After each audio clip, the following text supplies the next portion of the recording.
That's the wrong thing. We should be live, but I did not put the guest, so we all look terrible. There we go. That's the map. That's fine. I have too many things in OBS. We're good. We're fine. Listen. Hi. Welcome, everyone, to Revenge of the Gith, episode 6 of season 4. I'm Val. This is my channel. I'm not the only one here. Let's go around the table, starting with our wonderful dungeon master who gives us really awkward questions to ask as we do this. So, Rob, please take us away, fam. Hello, I'm Rob B. Roll, and I'll be your GM for tonight. Oriole lives all up in here, and I'm so excited for these people to also show that it lives up in their brains too, because It's this in our is hearts. the beauty of TTRPGs. So I'm super excited to get into it. I just want to know if all of your characters could try and disrupt the stock market, what stock would they do it with? Oh, shit! God damn, we bought AMC stocks today.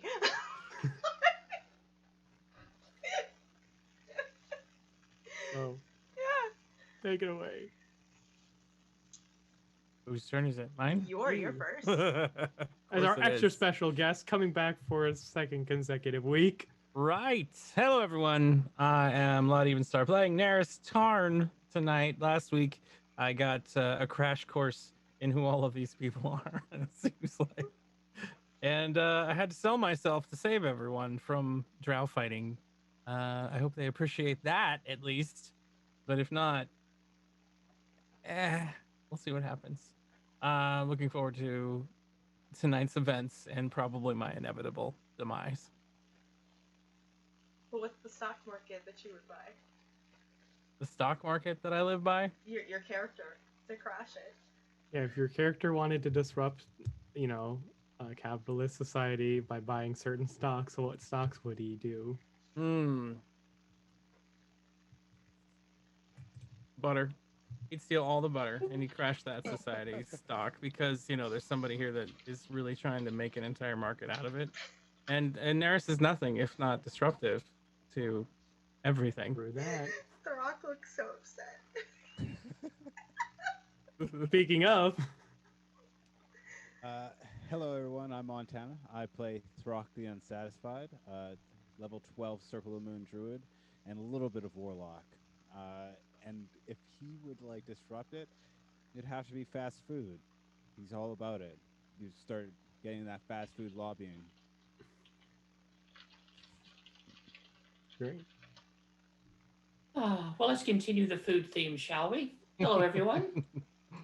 I'm Robin, and I play Proserpina, the Tiefling Arcane Archer and budding alchemist. And if I were going to disrupt the stock market, whatever that really is, it seems really imaginary. I'd probably buy farming futures for livestock.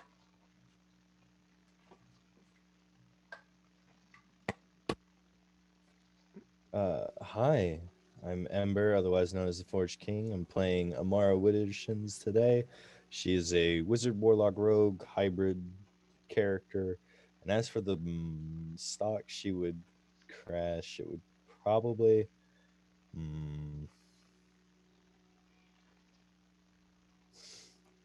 probably just some random fruit that she's never heard of, but was like papaya or something like that. Gonna crash the dragon fruit industry. Exactly.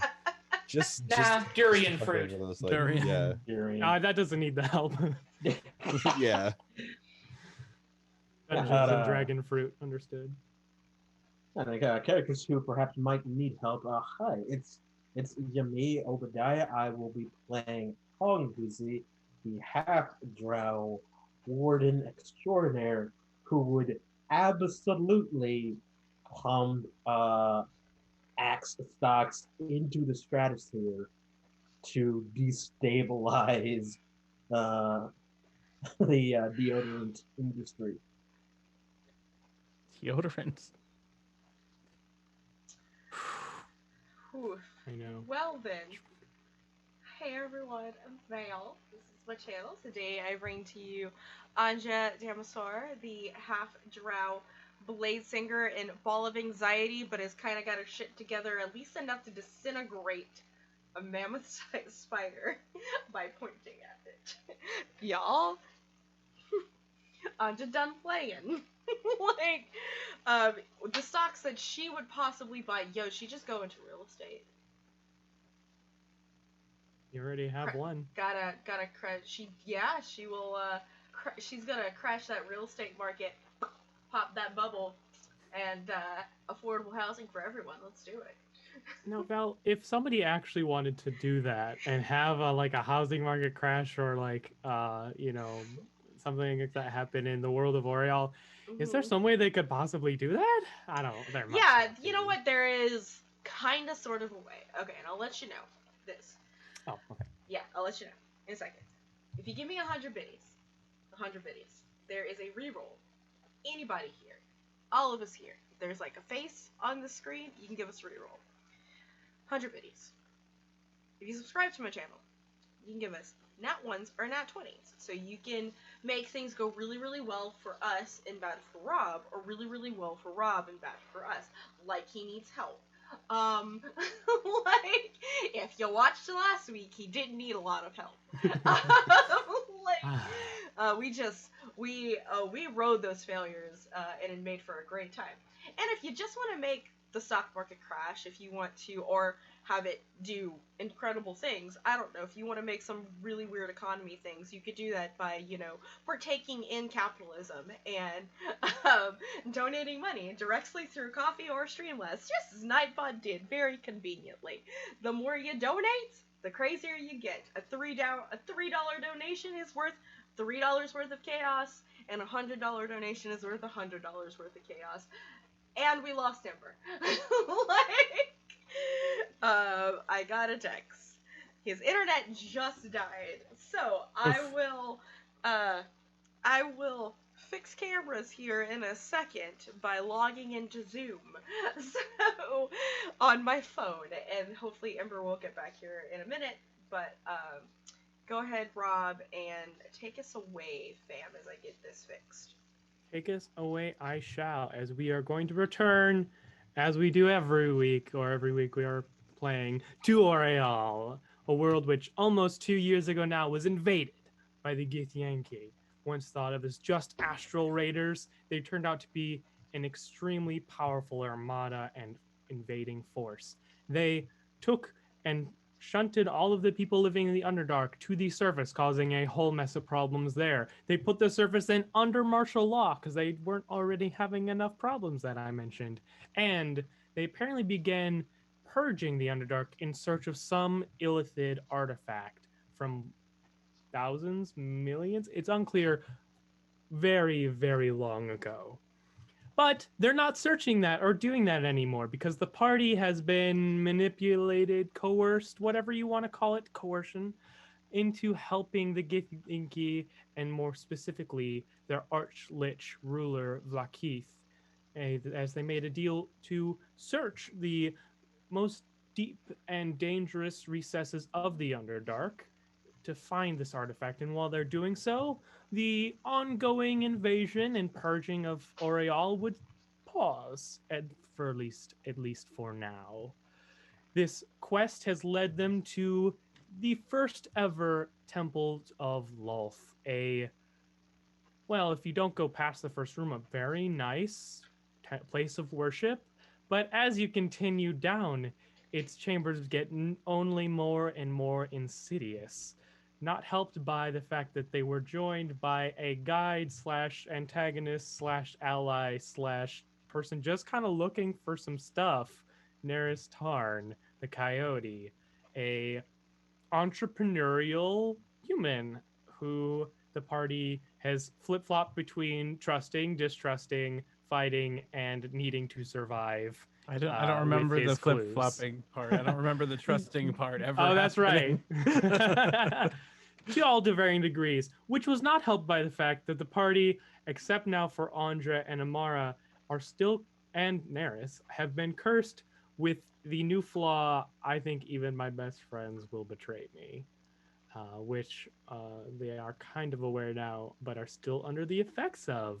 We last left off where the party, mostly Neris, made quite a few promises to the drow plunging the depths of the temple as well, at least temporarily bringing them on the same side, and are now getting ready to plunge deeper into the darker recesses of this temple.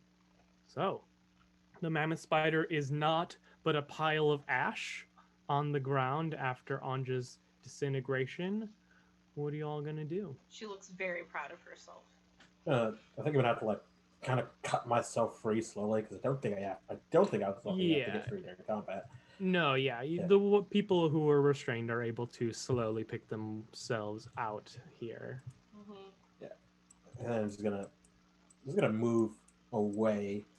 So I'm not comfortable with that disintegrating bullshit. I'm a fucking wizard. Yeah.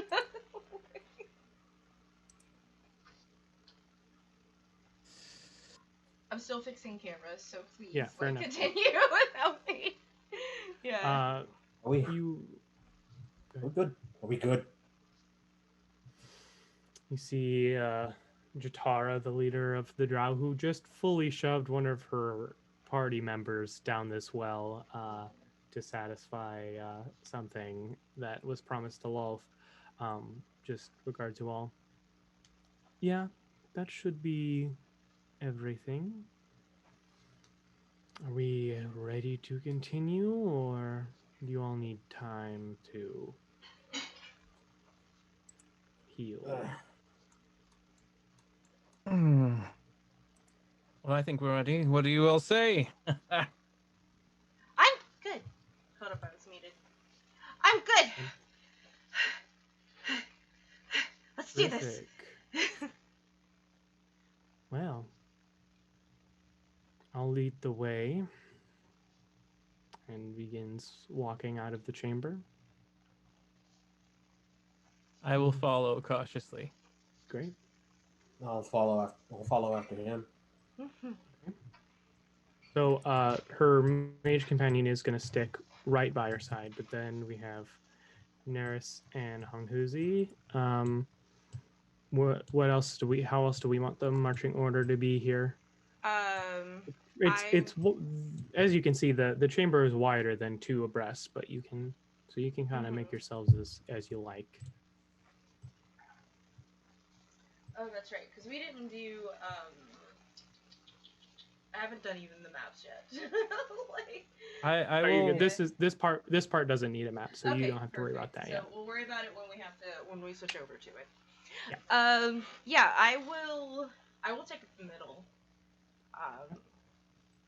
And if that's the case, I'll stand up near the front. I'm assuming I'm Amara gonna stay in the rear. Doing what Great. Amara I'm gonna does. assume Amara also stays in the back. That's a classic Amara thing. Great.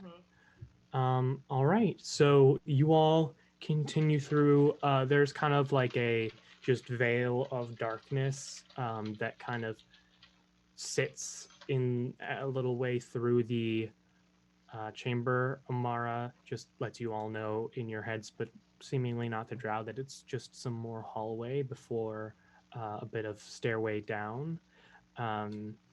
And so you all continue until you reach a ledge overlooking a very large chamber. I would love perception checks from everyone to see just how many details they can pick out here. Because there's some stuff that are very obvious and some that are not. Oof.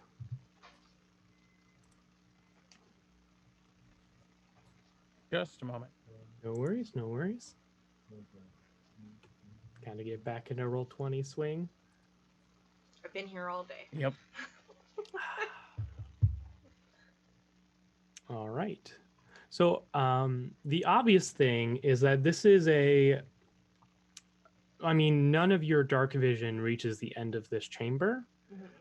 So the farthest anyone can probably see in this room is 120 feet. Most of you can see 60 feet because there's been kind of some ambient light from different mushrooms or magical effects in most of these chambers. This one does not. So at least right now, it is 120 feet of skeletal corpses just stacked on top of each other. It's thousands, tens of hundred. It's unclear, but there are innumerable skeletons here. And I'm going to say that Proserpina, you notice none of them because with a natural one, your eyes instantly hit raised up above the rest of the skeletons, only about like 30 feet into the chamber. You can see gilded in gold, but then jagged with spikes, a set of perfectly preserved corpses magically that have spines and torturous devices all clamped onto in many different ways, with the symbol of House Hareen emblazoned above it. Everyone else. That's special. Everyone Oh. else also sees this, although it may or may not mean something to everyone. And then we'll say Andra and Throck. You notice that these corpses, they weren't just thrown in here, they're deliberately posed in many different ways, as if they were each individually placed into this chamber.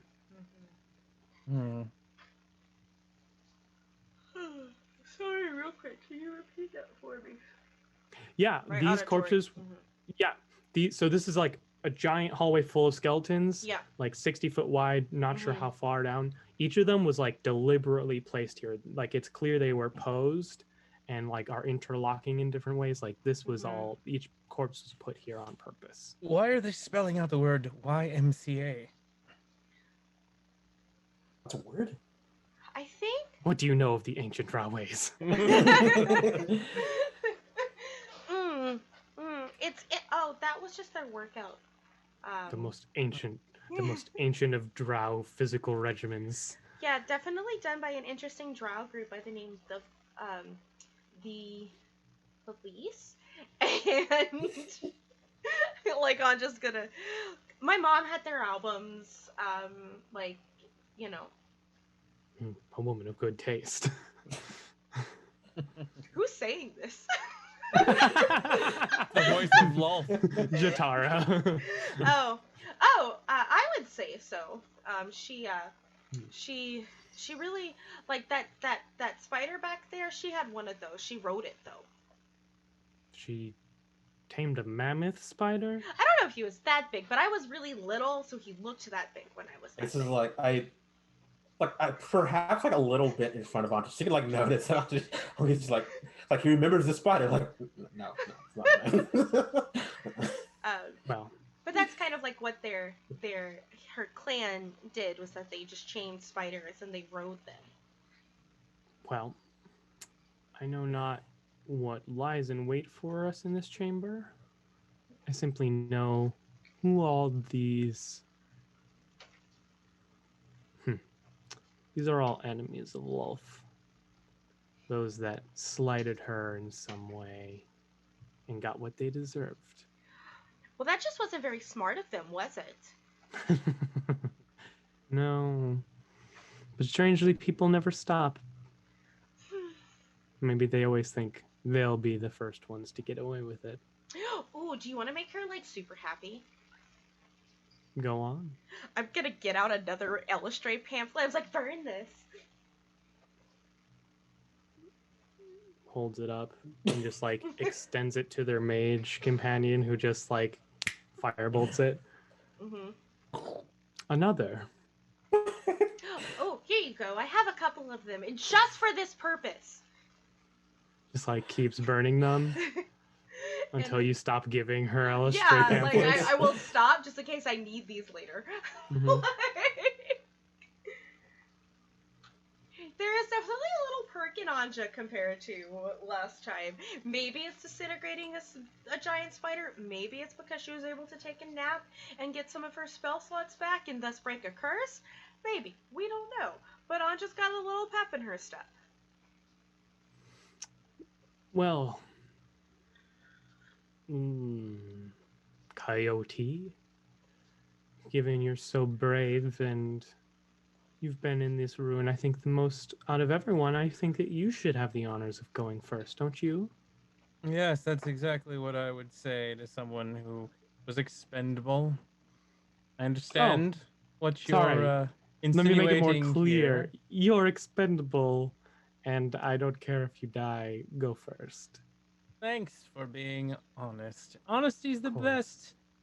the best example we should set amongst all these individuals. See, there's this problem with trust. Hmm. Now, Why I don't trust you? That's not a problem, is it? no. You made a very exciting promise, Neris, but if you die, I don't lose out on much, do I? Oh, now where's your sense of imagination? What might you possibly lose out on if I were to die? I mean, let's think about that for just a little bit. I will Well, take a step forward, just ignoring them and looking into the pathway, and I will try to coerce her to walk beside me without her realizing it. okay. Make it's probably gonna be I feel like this is a persuasion check because you're trying to guide her without her It would be realizing. deception, wouldn't All it? right, sure. Let's do it. All right. You convinced me. I got a 29. Nice. Okay, okay. Yeah, I think you very quickly realize the pride she has and kind of egg her on. And do you want to descend down the stairs and step into the hallway proper, or are you just getting close? I do. I will walk in that direction without her realizing as I discuss everything that the Lie Syndicate could actually bring her, the level of power that that could afford her, some of the connections with the surface world, some of the uh, more shady aspects of it that could grant her additional power, and the forces that could be maneuvered into position that might allow her to, I don't know, supplant individuals who don't deserve their positions, unlike her. And as we continue with her getting her head lost in the clouds, Mhm. few steps down. I like bend down to like tie my shoelace as she steps off the bottom of the landing. Very good. I love it. As yeah, you notice like as you get more and more into this little tirade about all the power you can supply her, like she like licks her lips and just like starts looking into the distance with like just a bit of a smirk on her face. Oh, I have chapstick. Um, Do you need? She ignores you, just fully enraptured in everything Neris is selling. And as she steps into the room, I'm going to make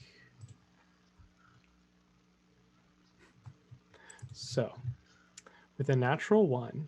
Oh. She steps into the chamber, and kind of you hear the like crunching of bones beneath her boots. And as she steps on there and realizes what just happened and looks back to Neris, she's just gone. In a flash of bone and movement, she's no longer in the chamber. Oh my. That was supposed to be me. I'm sorry. She seems to have stepped in front of me.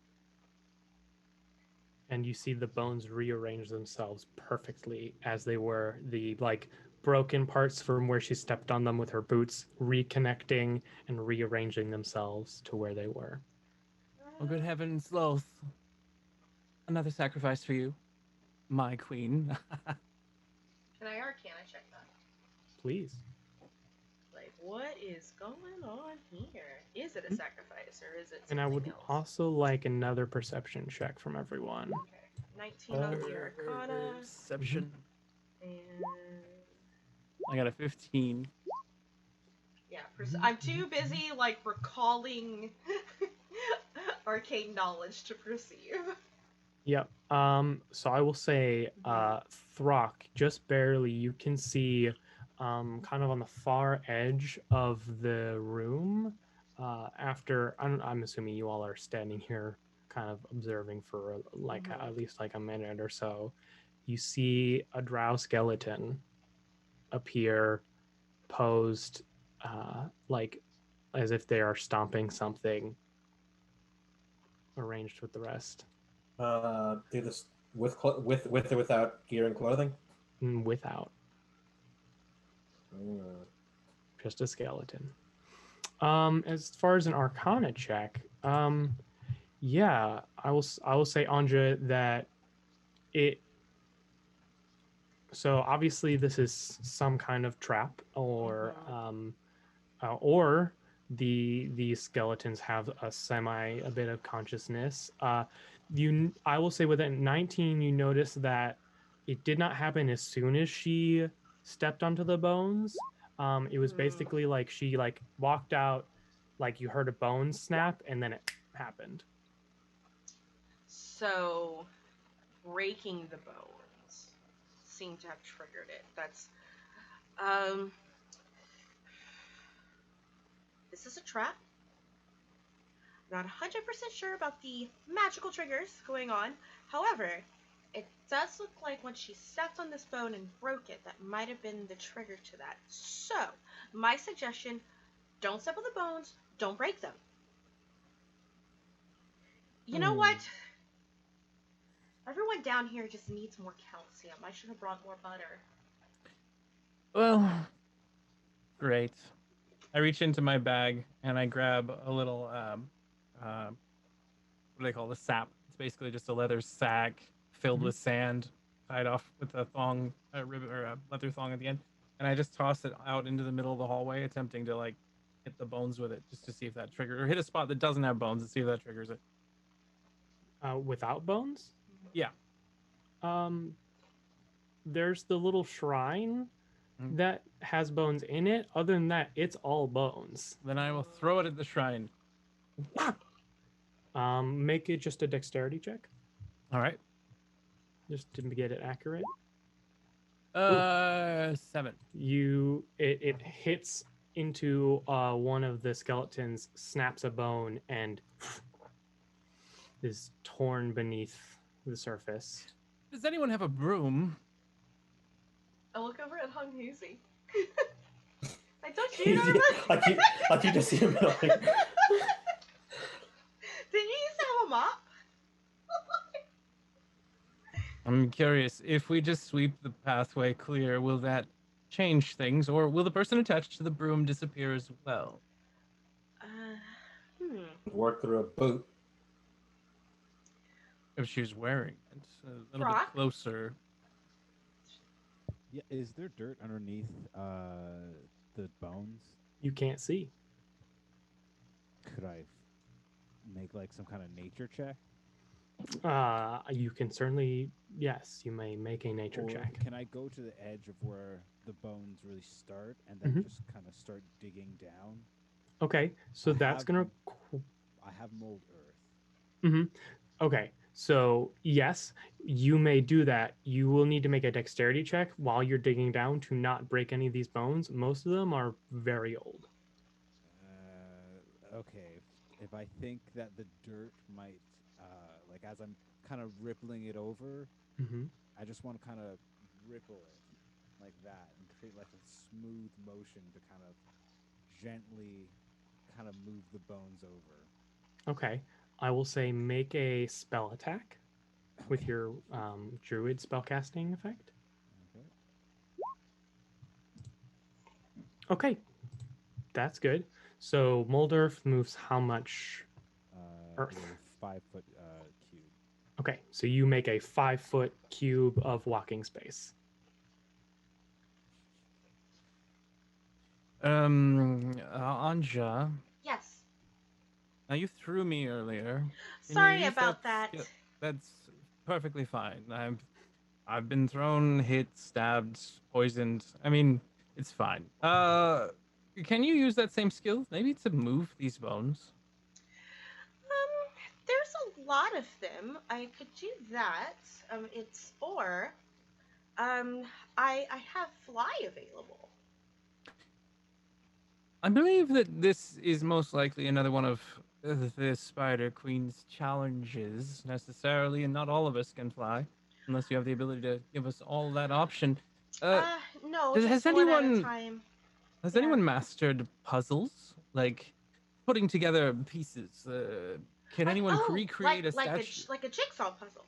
Yes. Could you look amongst the bones and see if maybe there's an entire skeleton there we can put back together? So this is kind of I guess that would be a ruling on your part, Rob. Would I be able to cast telekinesis and move my concentration of telekinesis on? Because I can only technically do like one item at a time, or one person at a time. But could I effectively move things one thing at a time with the same spell slot within that it's allotted time, or would I have to cast it multiple times? So you can move, like, if you wanted to move a skeleton, then move another skeleton, that's all the same spell. You can focus on different objects as part of the spell until the duration ends. Is that what you're asking? Yeah, so like there's a femur here and a head here. I can't move the femur and the head at the same time. Not at the same time, but you can move the femur, then move the head. Then move the head. I mean, if they're attached together, it's one person's skeleton. Exactly. And you can just... If they're attached together, then it's one object. Well, I could definitely try by getting a little bit better at telekinesis since I yeeted you. So we could try. Yeah. I'm gonna look for Amara, like to see where she's at, because other than you're guessing she's invisible. Yeah. Amara, just get my back because nobody here actually trusts me. Well, for good reason. They're cursed. Like, I understand. No hard feelings on my end, guys. You just get back in your head like, I'm watching. Okay, cool. That being said, I only have one pair of eyes, everyone. So, if we can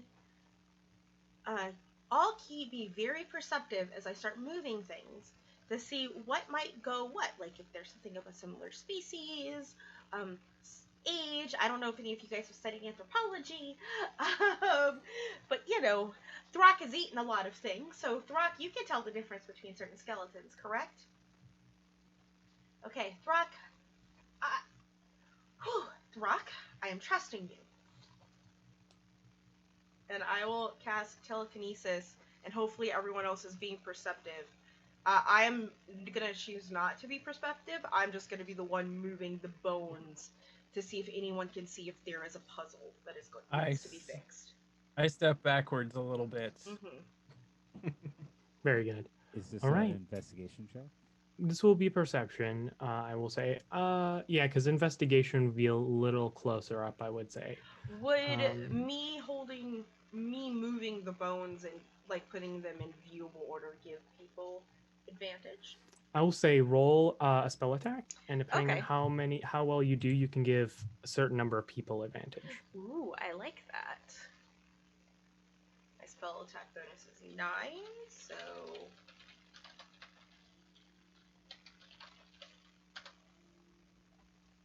Very good. I'll say you can give, of the people, including the drow NPCs who are still here, you can give 4 people advantage. Cool.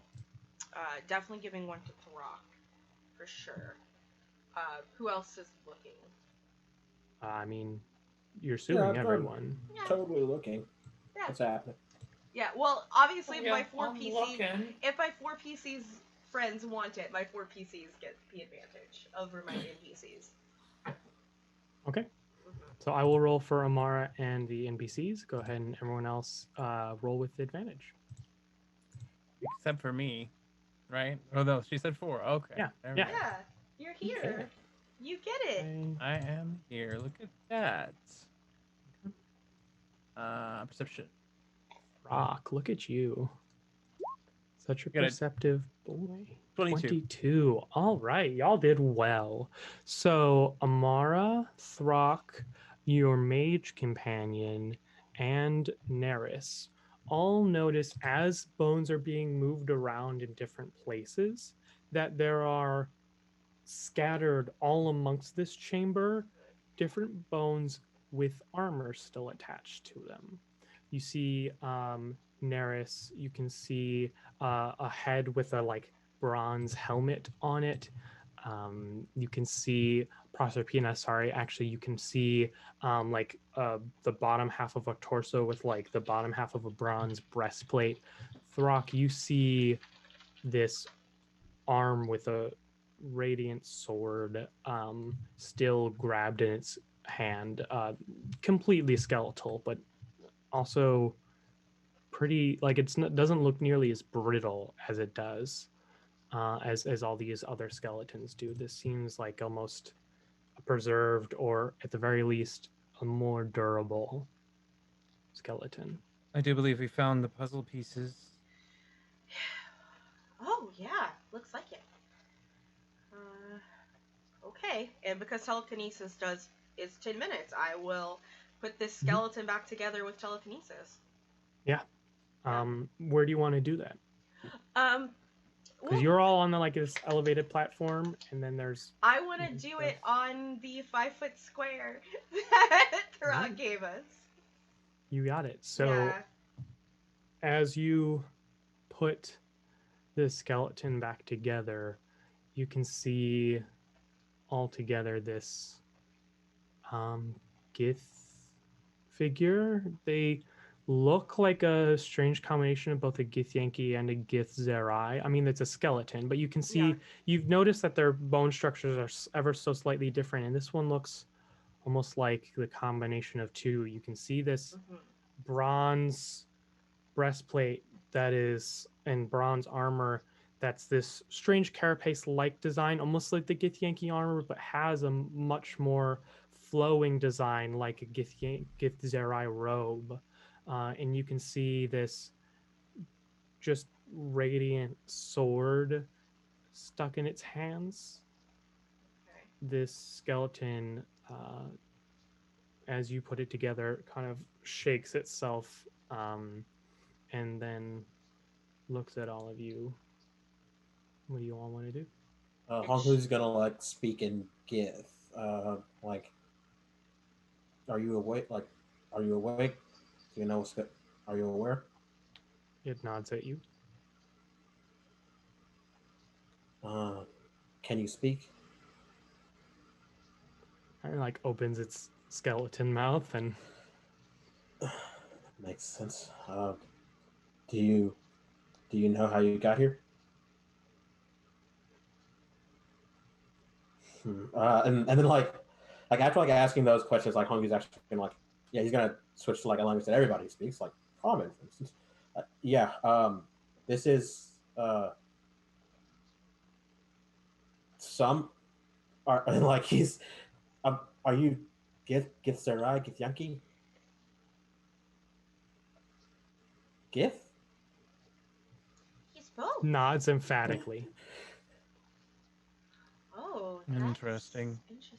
Yeah, that's like a drow and a ladrin going at it. A drow ladrin. A drow ladrin. It tilts its head like it doesn't quite understand. Can you get us across this room? He'll repeat the question. Yeah. Is there a price? Can you explain what the price is? And will turn around and begin walking. As it does, the bones just part out of this skeleton's way, and it walks directly to this shrine of Hareen skeletons, or corpses, I should say. We should probably follow and quickly. Yeah, he's gonna do that. He's gonna follow relatively close behind it. I look over to the drow behind that are following and go, if you wish to have your matron's daughter back, I suggest you come with us as quickly as possible as well. There may be a way to save her yet. See, their mage looks at you and scowls. You don't need to feign ordering us around.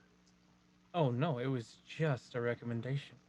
And we'll follow behind. You can make an insight check, Neris. All right. 22. Let me roll, see how composed she is. Not composed. Yeah, she's mourning. This was they were more than co-workers. I know that there is often more to be said about the leadership. Someone that you trust, that you believe in, that you care about. I'm sorry again about what has occurred, but you may still find a chance yet to save her. You should definitely just be here with us in the moment, okay? Kin just continues on wordlessly. Do you all follow the Gith skeleton? I'm gonna definitely keep that gift skeleton in my telekinesis range. That's still probably going. Rock Great. falls Mhm. behind him. Yeah, I'm gonna follow tentatively. Why do I envision a puppet show here shortly? I'm not that mean to the undead. They don't bother me. As you also all get a little closer to the skeleton, you can feel just pure psionic energy and magic coming out of both it and the blade. Mhm. Powerful stuff. You see it step up onto this gilded, hurrying shrine and just extends its sword towards the kind of very macabre set of corpses. You know, do we need to pull them off?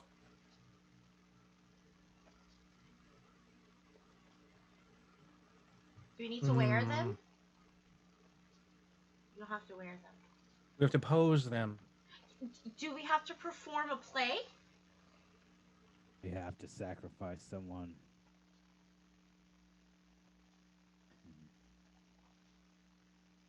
We need to provide a prayer. Points the sword more directly over one of their hearts.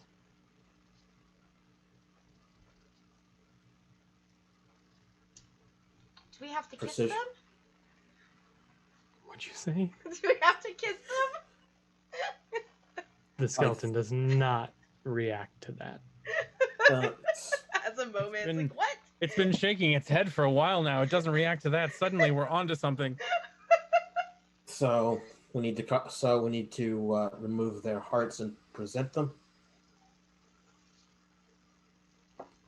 It doesn't move. Does anyone here have detect thoughts? I mean, I know I'm here, but does anyone here have detect thoughts? Mara will message you and say, I'm getting nothing. Okay. No surface Something left. to do with the hearts. Do you need a heart? Are you the Tin Men? So how many are these like full skeletons that he's pointing towards the hearts? Like what? No. This Yeah. They're is preserved. a couple preserved. dozen preserved corpses A couple dozen. of different drow. Can we look at them a little more closely, see if anything's missing or out of place? They all look like they died in pretty not fun ways, and then have had these different kind of brutal instruments attached onto them. Instruments attached onto them. Yeah, like torture devices. I'm just gonna make them all hold hands with telekinesis. Okay. Maybe they need a little love. I don't know. Mhm. Can I insight? Like, can I just insight for some sort of intuitive hint? What's around the shrine? Like, is there jars or like Mm, an opening or? Yeah, you can see that around the shrine. Obviously, there's a ton of skeletons, but other than like kind of large jagged spines, kind of indicating probably the station these figures kind of hold. You do see actually quite a few jars scattered about. I'm going to turn to everyone. This might be dumb, but I'm going to try it anyway. Okay. I take out a small boot dagger. Mhm. I slash my palm slightly and then drip blood over the top of one of the corpses. And it flows down the corpse. The skeleton shakes its hand and then points back at the corpse with its sword. Just Roxanne go over to one of the jars and open them. It's empty. All of them. Yep. Just kinda- This is Jars kind of going to the hearts. Can we remove the hearts from the corpses and put them in the jars? This is I will- kind of a side. This is kind of a side-on question, Rob. But I've worked like for most of the short adult life, like we've worked for free in one form or another. Mhm. Do I recognize any of these people? Yeah, they have a passing resemblance to her, as well as you probably recognize a few of the faces from like ancestral portraits and such. Mm. These are Okay. definitely the House Hareen. Okay. I will use that boot knife in my hand to carve the heart out of the thing that I have just made bled upon. Mm-hmm. So as the blade pierces the skin, you see color return to the body and just start screaming as the knife is in, as they pop to life in excruciating pain. Oh, sorry, and I just keep carving. Okay, great. As you keep carving into this person's chest as they scream and scream, you cut their heart out. Yes, I do. Sorry. I know this hurts. Just shh. It'll be over soon. Shh. And they go limp as you pull the heart out, the color draining back out of their body. Well, that was disconcerting. Here, I say, is this? I point to the skeleton. Is this what we need? Points at a jar. Oh. Now, I did not find that very peaceful or tasteful. So, since I have done mine, maybe it's all of your turns. I suppose that's fair enough. And yeah, Hongus is gonna set too. This is unpleasant work, but as far as the house is concerned, these people are dead anyway. I don't know them shit. All right. Yeah. It is profoundly unsettling experience, I think, for everyone here, except for the three drow. They don't care.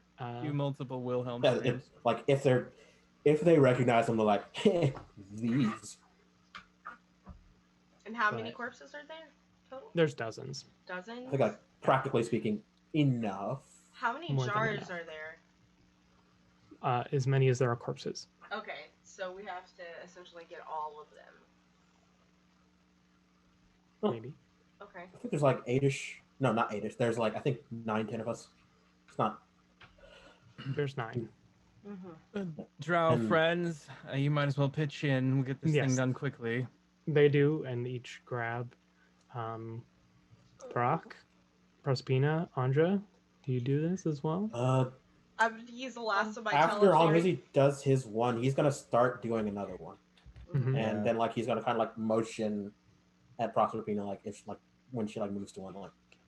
Brock takes off his furs, and then he goes Yeah. just with his hand, just kind of starts digging in. Oof. That one's particularly brutal as it takes a little bit longer than like with a knife.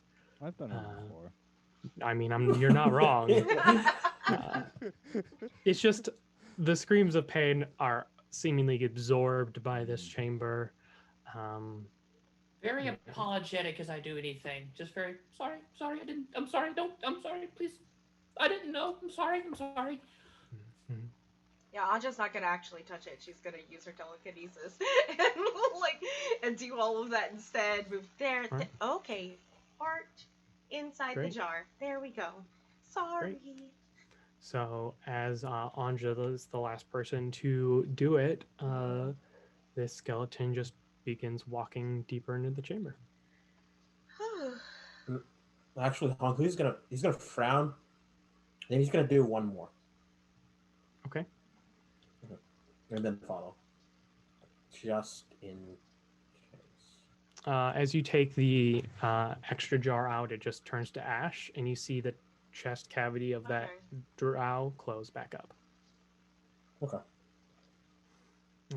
Is anybody lagging a little behind, or is everyone just moving forward I'm here? gonna move forward. Yeah. He's gonna Brock's gonna. he's gonna like look back, like when he saw like that kind of close up. Like, what Mhm. about the rest of these? As you continue forward, you see all of the drow's chest cavities close back up. The jars reappear, and all the blood just sinks into the floor of the chamber. Ready Dark kind of for just whenever this happens again. turns over to Hong Huzi. And then just starts walking down. At the glance, he just like mutters back, the lady was never known for mercy. A little overkill.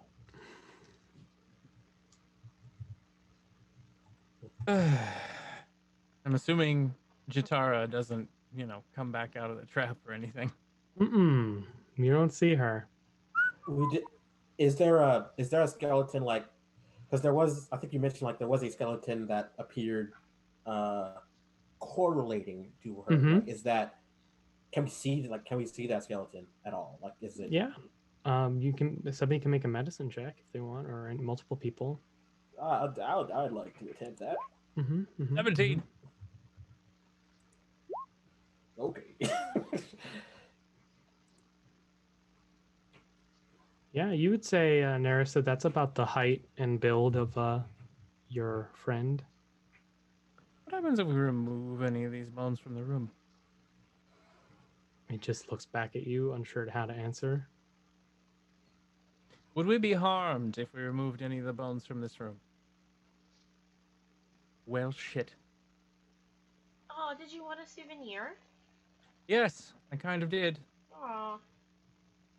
Just shrugs at you. We'll find you another bone when we get out, okay? I'm sure there's plenty outside. Oh, throw me a bone when we leave. I get it. And it just continues. And you all reach a large door. It is a massive, kind of like 20-foot tall double door. As always, classic relief of spiders and daggers and drops of poison all along it. And there is a large basin with ashes in it. Burnt offering, anyone? I hold out my pamphlets.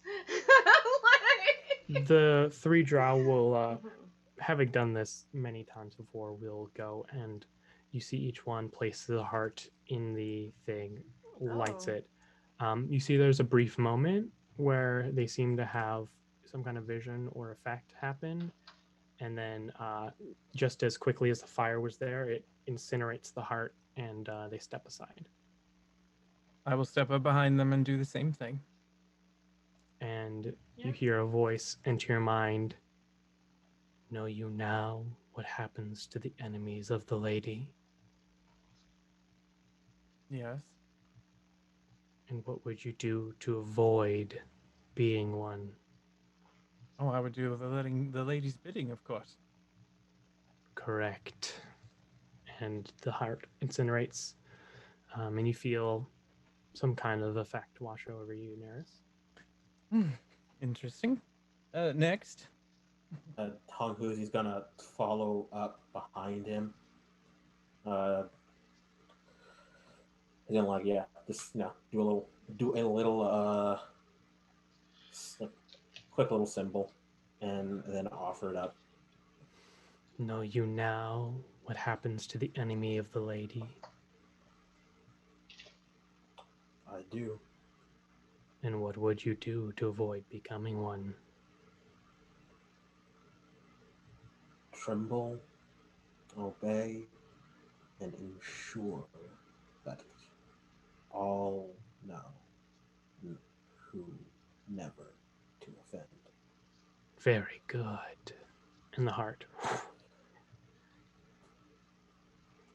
Amara will do theirs. And the heart will incinerate. I'll go. Know you now what happens to the enemies of the lady? Oh yeah, it really sucks. And what would you do to avoid becoming one? Fuck up her enemies. Very good. And the heart incinerates. Okay, here we go. Proserpine is really terrified as she walks forward. Okay, here. You just put the heart in. Are you gonna light it on Yeah. fire as well? I pull up my. You know what? No, I'm just gonna. Yeah, I'm gonna light it with a tinderbox. Hmm. You walk in these halls. What proof do you have you are not an enemy of the lady? Um. Oh shit. Because I'm scared. Because I'm not smart enough to be one. Um. Because I don't know. What do you need for proof? If you're not smart enough to be an enemy, you should be smart enough to know where to show fealty, yes? Yeah. There are many sins for which you could work to overcome.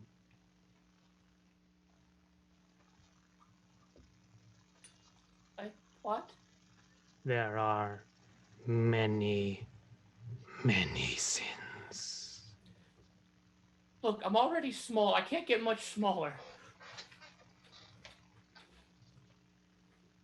Is it your purpose, your intention,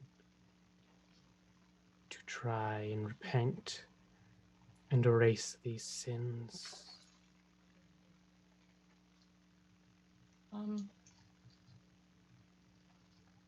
I'll try.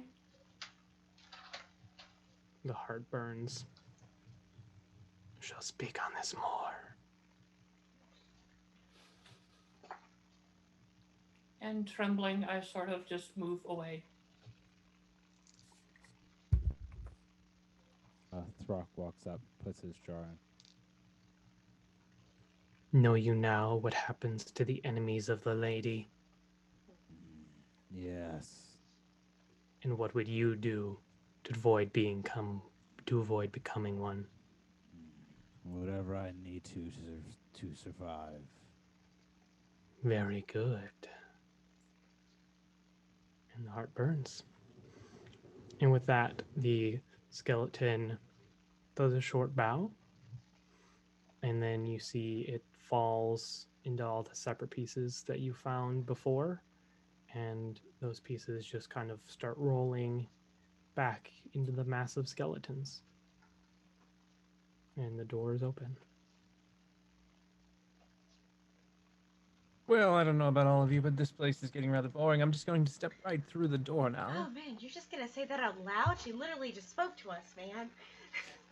I mean, Terrific. Wait. Terrific. So you Neris, first step through, you find a relatively well-sized chamber. It is predominantly taken up in the middle of it by a massive floating orb filled with black smoke, surrounded by this large intricate rune. Strewn about this chamber are varying sizes of standing stones carved with runes, with some rubble, skeletons, and cobwebs filling the rest of the chamber. You can see standing, flanking the farthest end of the chamber from you, two large demonic creatures. They are purple. They look almost like a kind of strange werewolf-like figure, but without fur on their bodies. Instead, just this kind of like very thick hide with two massive arms with long claws on the ends and two smaller arms, kind of like set like a T-Rex coming out from their body, with just these piercing bright red eyes and white fur coming just along the tops of their body. what in the world are Glabrizo doing here? But you can tell these are not Glesbury. Oh. Their skin is purple and dark. Their features somewhat drow-like. Go ahead and roll me a religion check. I don't care about religion. You know only rumors of a Dragoloth, which is a half drow, half Glazrebu in creature. Uh-huh. Dragloth. But I'm sorry, what? that Never is seen not them. that is not the only figure that you can see. Standing much smaller, only maybe about 4 feet tall, you can see a large kind of daddy long legs proportioned spider body with a just a head with a slightly elongated neck of a drow woman, pale purple with bright white colorless eyes, and holding 2 of its 8 limbs up like hands, kind of caressing this smoky orb as you all step into this chamber. We have friends, everyone. Be on your best manners, of course. Mm-hmm. The Glazrebu don't really seem to acknowledge you in any way, but you can see this strange. Yes. Upon precursory glance around the room, I do see the large stones and whatnot. Mm-hmm. In this image, there are skeletons behind those stones, Correct. and those are there. I do see them. Oh yeah, Behind the center of the room. Okay. 100%. With claw and bite marks to boot.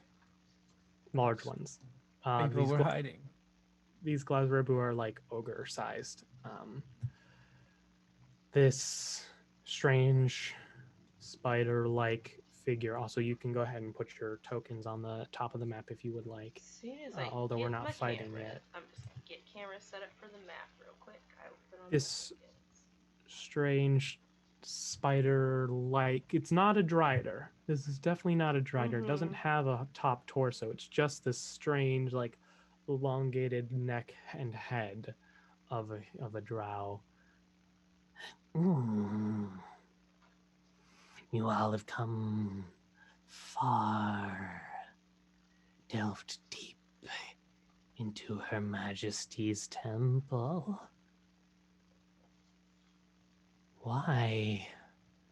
What brings you all to such desperate and dark depths? I turn and look to everybody else. Well, Han Huzi will speak up. We seek an artifact that may perhaps save the fate of save a great many save what remains of Our Lady's people in the Underdark. Her lady watches over the drow. You want this artifact only for their protection, then?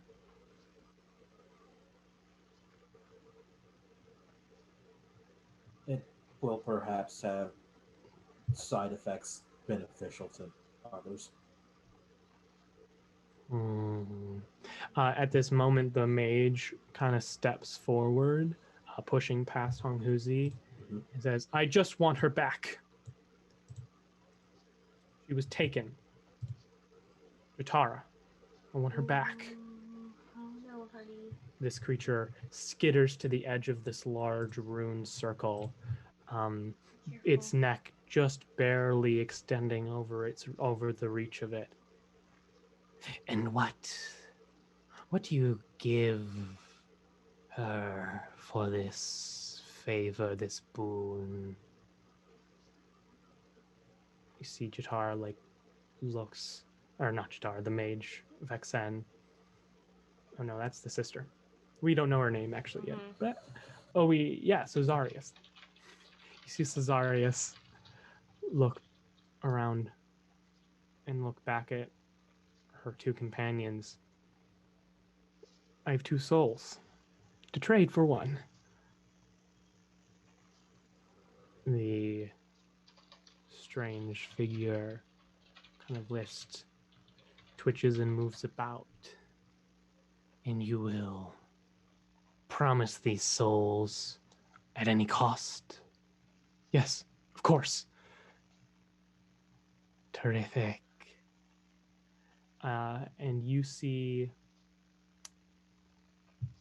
the two drow continue standing as the mage Zazarius begins to rapidly age. Their flesh starting to decay as you see their eyes turn from kind of their pale color to just motes of pale purple light. Their body now moved not by life, but undeath. And they are whisked away to go and collect not the two souls of her companions, but some two souls for the lady. And you see climbing from behind up into the room, you see Jatara, but with the bottom half of her body replaced by a giant spider. Oh no, it appears Jatara failed her queen and is now punished. Their fault. You see this strange creature immediately eyes lock on you, Neris. And what of you? Is it greed that brings you here? Rounded ears, goggles to see in her lady's darkness. You are not meant to be down this deep, are you? No, it is mostly curiosity that brings me here. And of course, an effort to find out what some of these secrets might be.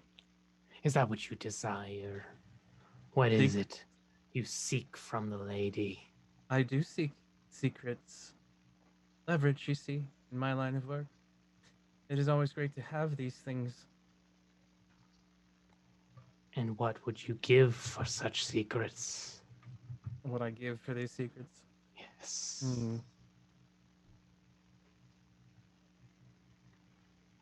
I would give you ample sacrifice once a month.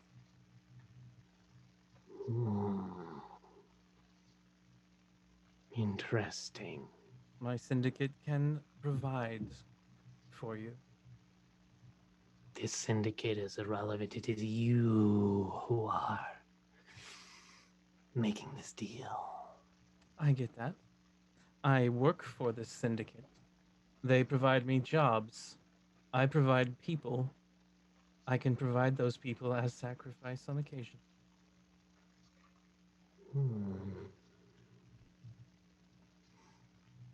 You would no longer work for this syndicate, but for the lady.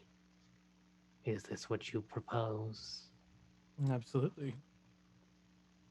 You see this thing smile, and its smile reaches farther than its mouth. And where on your body do you imagine the symbol of Lolth, permanent and unchangeable, appears on your body, Neris? On the opposite side from my syndicate tattoo. Yeah, mirror image. You feel a sharp, poisonous pain shoot through that part of your body. Well, when you see the lady, I'm sure the goddess of whispers and secrets will have very interesting things to tell you. I look forward to serving. Yes, you do. Kind of looks back to you, Honghuzi. You seek an artifact. Yes. We have here the means by which it would be detected if we were to come across it, but we're not gifted the knowledge to recognize it immediately. So you seek this knowledge to find this? Yes. We need to know where it is, that we may retrieve it. Hmm. And what would you give for this knowledge?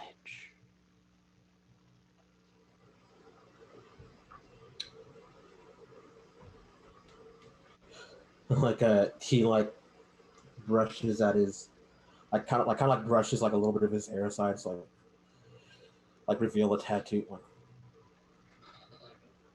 My mother gave me this as a reminder of my origins, of my home. Now my home is it's been in chaos for years. We need our homes. I propose, well, homes that have been taken from us incidentally as part of somebody else's vendetta against something else. I propose that by helping me find this, I can come a step closer in giving my lady vengeance. Vengeance against the Gith for disturbing her people. Vengeance against the Gith for claiming land they know not, destroying cities built in her honor, for shaming us. But to do all of that, we need a little bit of leverage, a little bit of knowledge.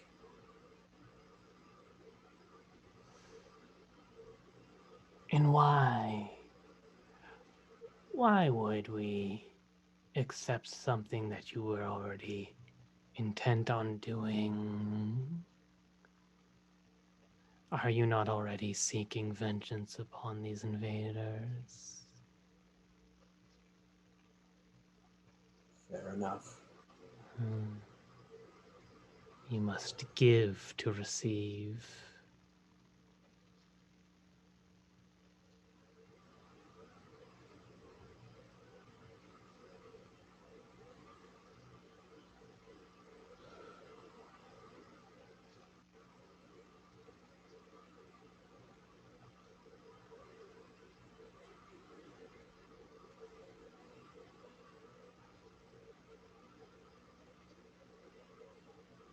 Do any of you have any items of great personal value?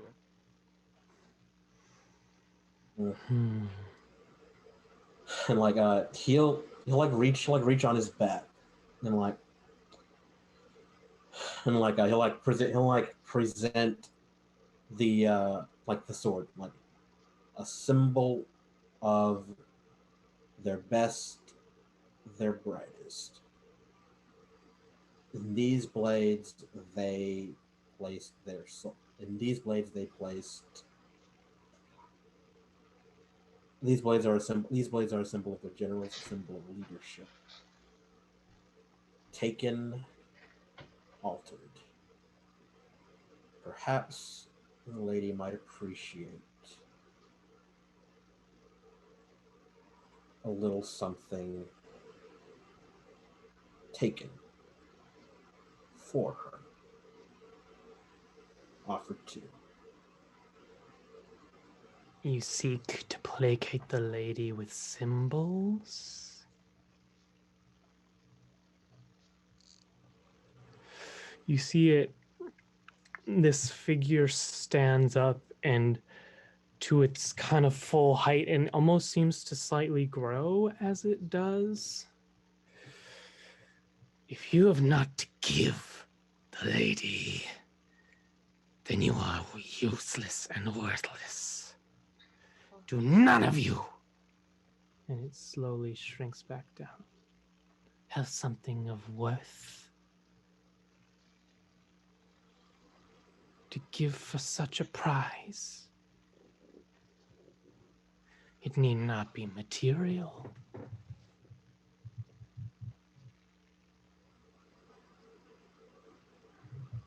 This is on you. I've already made mine.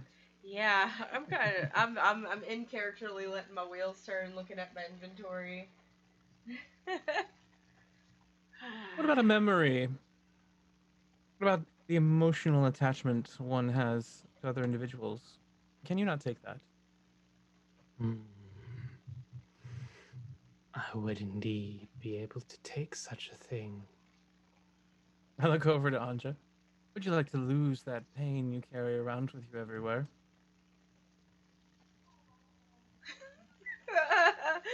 Like, there's like a moment, and Anja just stops and goes, "No. I would like to continue to be in pain because how can I learn if I can't overcome it on my own? After all, the strength of my bloodline that the lady has graced me with is to overcome what is tainted, including the blood that is within me. And Is that what you desire? Do you desire to get his soul back? Do you desire to know where it is? The power to unleash it?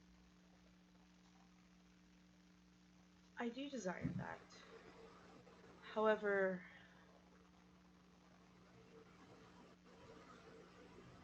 I plan on using what's already been given to me by the lady to retrieve it. A difficult task. Yes. You will find Dream Eaters quite protective of that which they've earned. Dream Eaters. Yes. Thanks. Yes. Appreciate the offer, though. However, I could, what could Anja offer?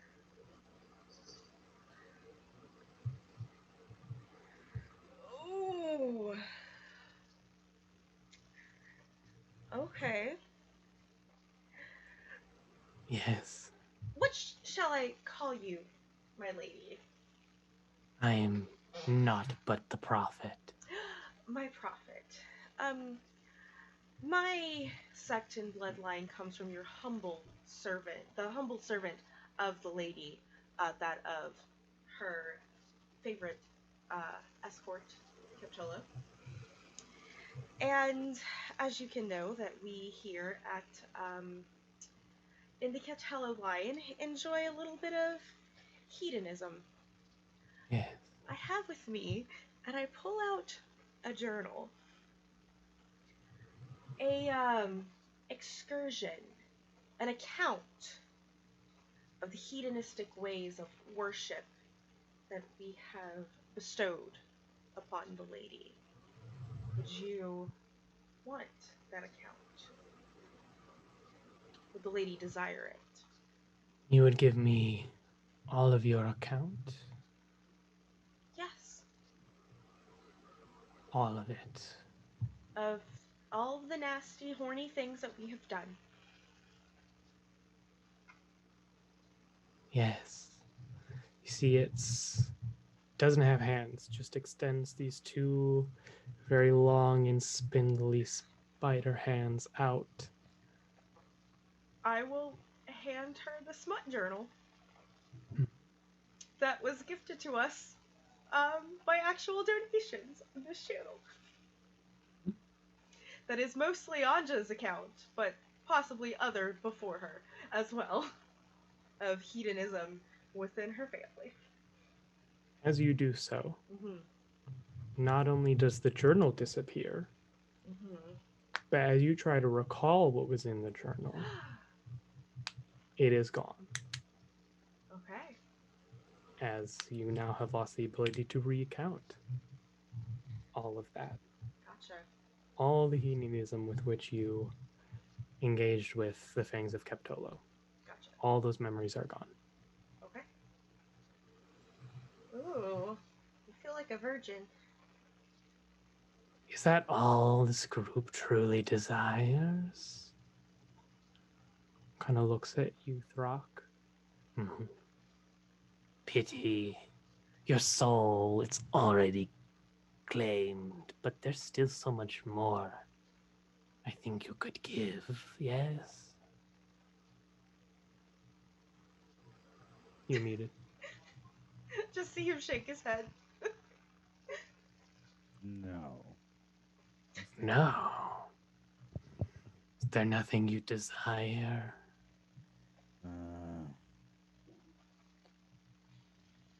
Do you have any food? I could conjure things to satiate hungers you don't even know you have. No, I'll pass. Or there is a dragon, isn't there? A red one? Yes. Your But connections waned. The dreams grow infrequent, don't they? what? The dreams. The visions.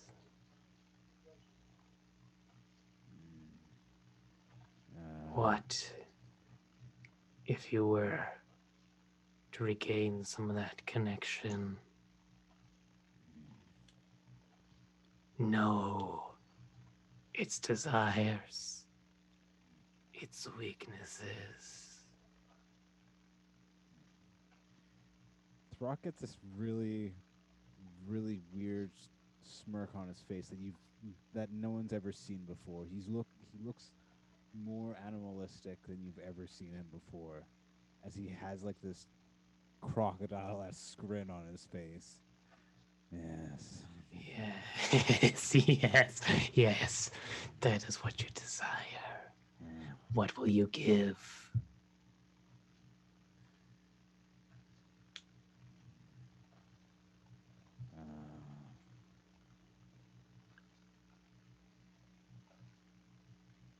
No. No. No. No. I have a mission, and I must follow through. Your lady is not here right now. She's always with me. This is not her domain. She has no say in what goes on in this chamber. Throck just starts regaining his composure, and he's... No. Nothing.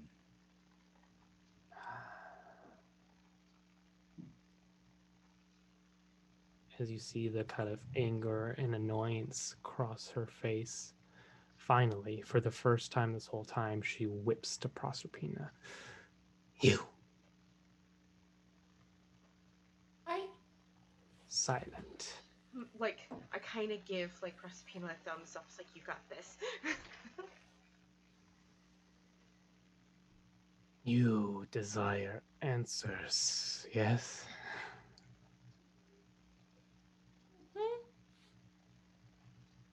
To so many questions.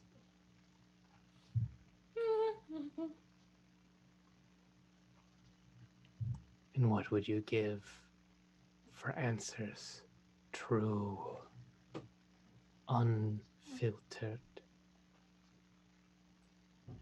I mean, I already made a promise. Kind of a big one, I guess. Indeed. But I did not give you answers. No.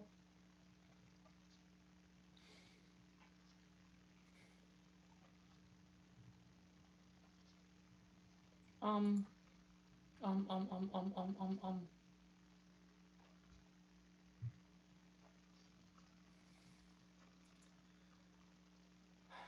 Well, this was so I'd never get lost again. And I pulled out the compass that Mother gave me. Because I'm good at getting lost. Indeed.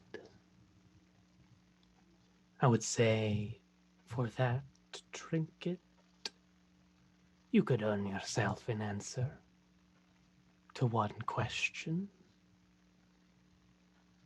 If you give more, then you may ask more.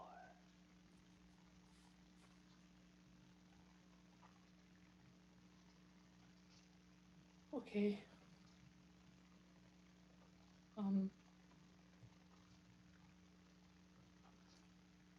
What did she do to all this? What did she do to the lady? Mm-hmm.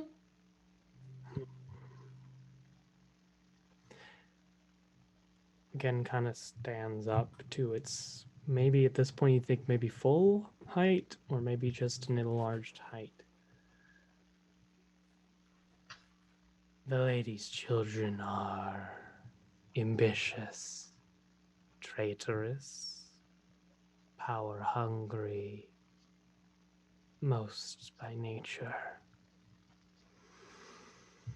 But those who turn on their own kind, those that cause the death of so many of her lady's favored, that is unacceptable. Oh. And it slowly extends down, its sneer still on its face. The compass disappears.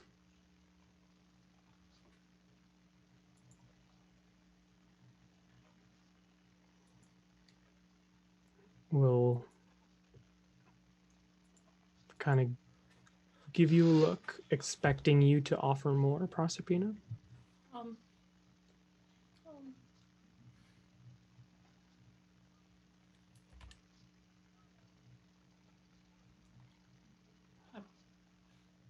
This was the first thing that was ever given to me from my birth family. It's a necklace.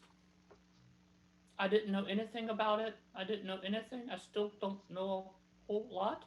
They'll tell you. Here.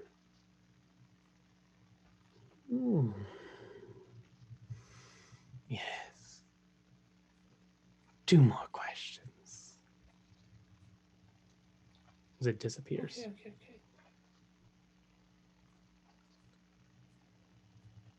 I probably shouldn't ask this, but I'm curious.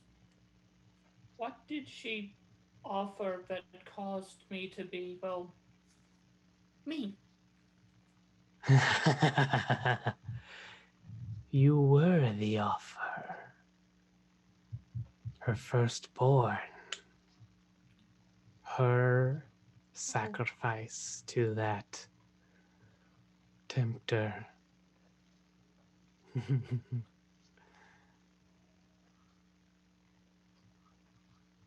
Okay.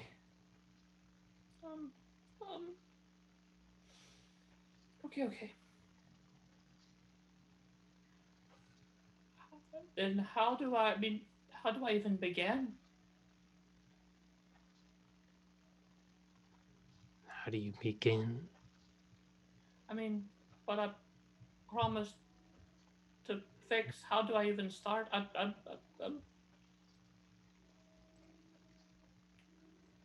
need a nap. Make that order as wilted as its namesake.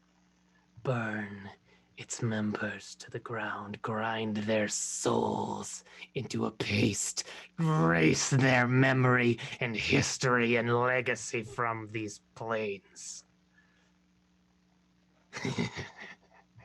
Oh, that's all. And then you shall be on the path. Oh, okay. Murder. Sounds good. Yes.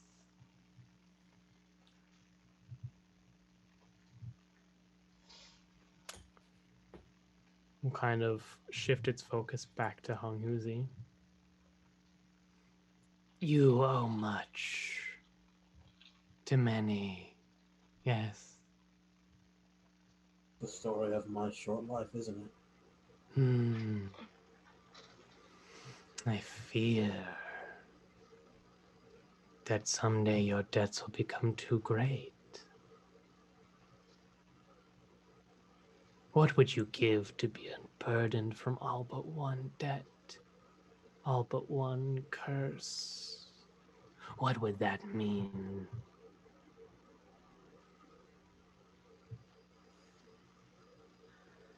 Who is he? The rings, the treatment, the broken laws. All of these are inconsequential to the lady.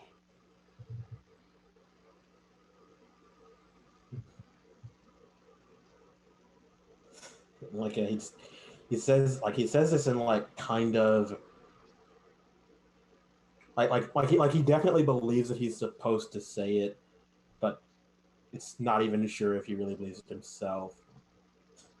Does my lady have so little faith in her servant that he cannot serve her even as he endures his other obligations? Lady. The lady wants its pawns to know it serves only what is most important.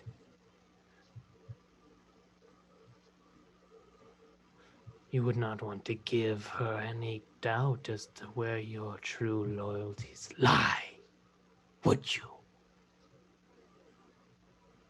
No.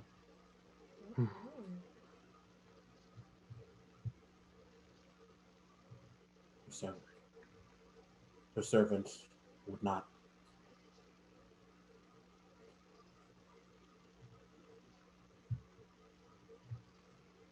What would she take as proof sufficient that he will be faithful?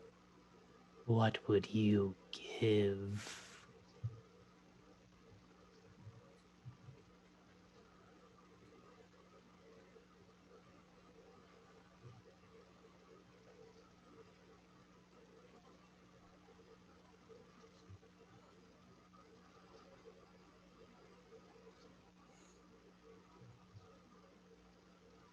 I confess,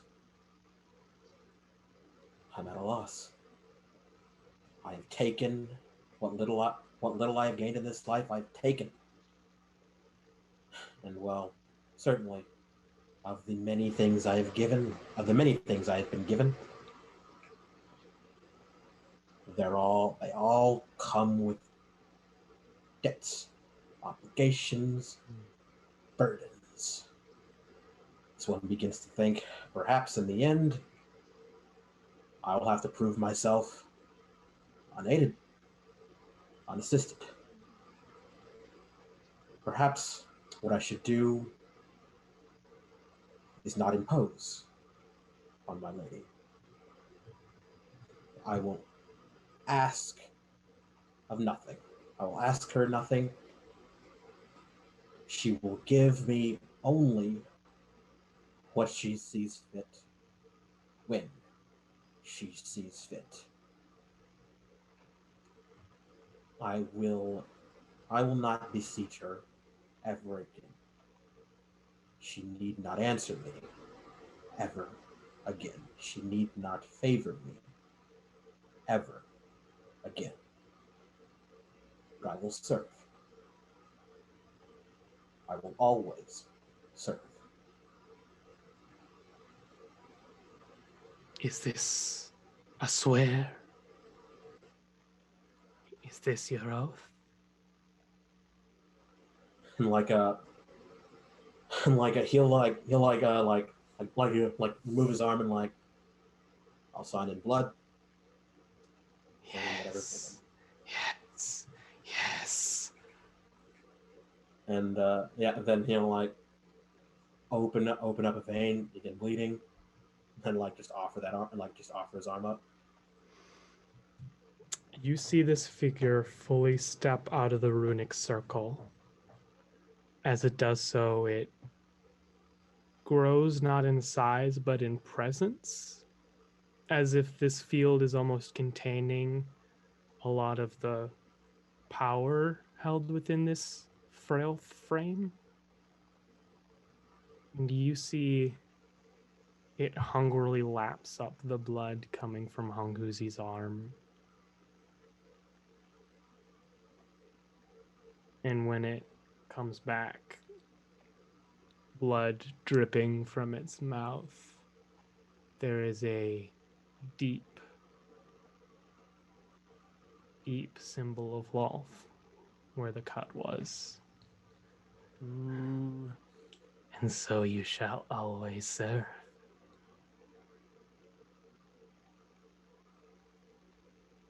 And like Welcome. and then he just bows. And they step back into their circle. Beyond the lady's chamber.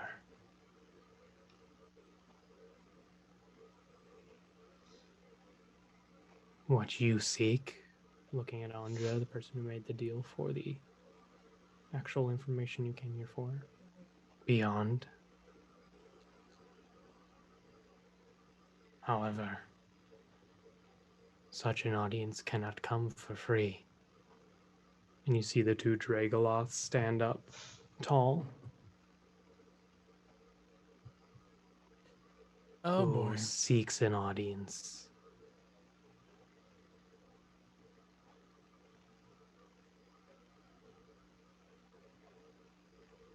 I do.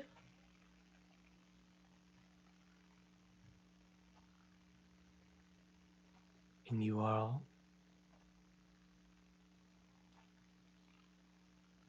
Didn't come this far just to give up. You too. Neris, give me a perception check. All right. Will do.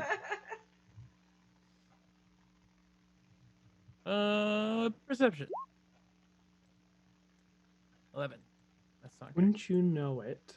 But you could swear, hanging from one of these Dragoloths, you swear you see that ring that you lost.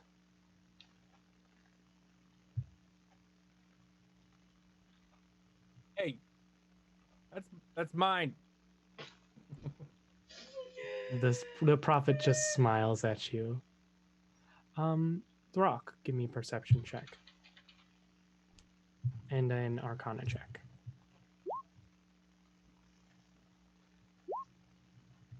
I'll say with advantage.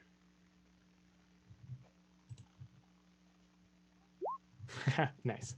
Throck, you can see hanging from one of the Dragoloths a small bundle of arrows, but their heads are depictions of bleeding dragons.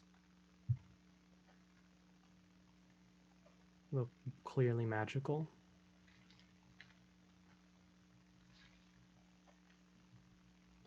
Which one? I will say the left one. You both see it hanging off the left one. So, it is just you two who seek an audience to move forward here. Look over it. The two drow are gonna run in fear. I rolled some bravery and they are done. They've had enough, eh? Well, not everyone is as brave as all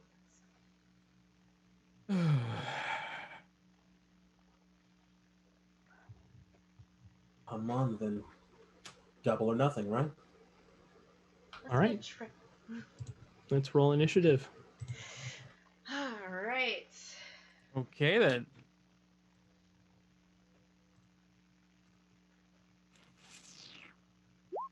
Oof. Barak not doing amazing. I got a 15.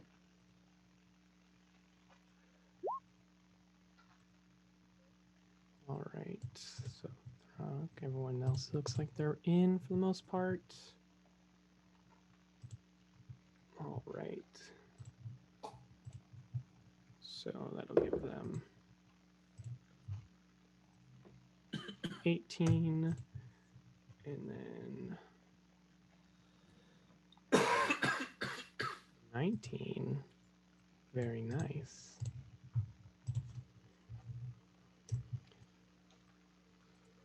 Right, and then I think, is that everyone in here? Yes. Well, I just have to get Amara in. Alrighty. So as you say double or nothing, everything begins to happen at once. I will roll an initiative for Amara here. Boop. Oof. All right. So I believe that means Amara is going to be our first to go. Amara will cast a Armor of Agathis at second level on herself as her first action. No, that would break invisibility. So is going to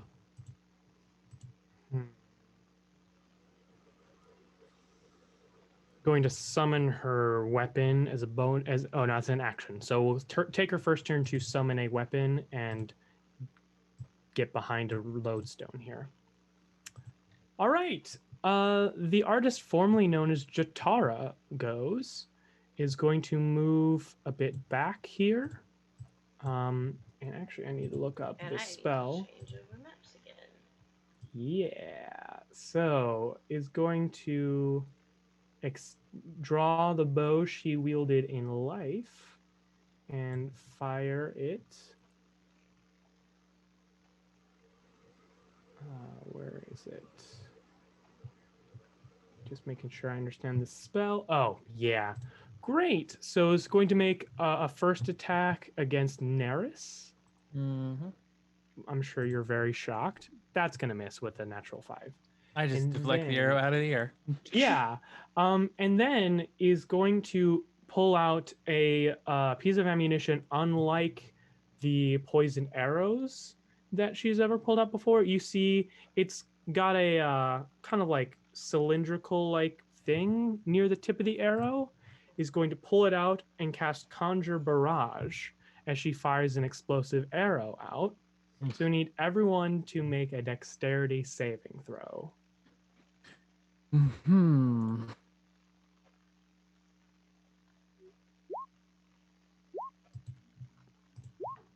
All right. I should have rolled the save, but yeah. Where's that? There we go. So it's going to be okay. Great. Yeah, 28. You're good. So far, Proserpina, Hunghuzi, Anja, and Neris are good. Amara is not good. All right. So this is full damage. So if you failed, that's gross. Okay, so 3 piercing damage, halved to 1 if you already took, or if you passed. But each of the conjured arrows are explosions as well. So Neris and Anja, you're going to take each of the other person's explosions as well for a total of 31 if you failed and 15 if you passed. Throck and Proserpina, you will each take 2, one from yourself, one from Hunghuzi. Hunghuzi, you're going to take 3. Unfortunately. 3 more or just 3 total? No. 3 hits of explosion. And did you fail? You did not. You passed, so that's good. So Proserpina, you will take, I believe you passed, so you will take a measly 7 damage because it's fire damage. And Throck, you will take 24 damage. And then Hunghuzi, you will take 20 damage because you took half. Ouch. Yeah. And then that's going to be a total of 9 damage to Amara. As Conjure Barrage plus Explosive Arrows is an interesting combo that I thought of. So that's fun. So that's going to be Jatara's turn. Anja, your go. Well, I'm just gonna be like, alright, well, it's time for a fight. Sure is. Will bonus action activate her blade song. Mhm. And we have established Mhm. that inside this, like, with those, with all of that screaming, it wasn't attracting anything, right? Correct. Cool. I mean, you're deep within the temple at this point. Okay, I would like to cast polymorph on myself.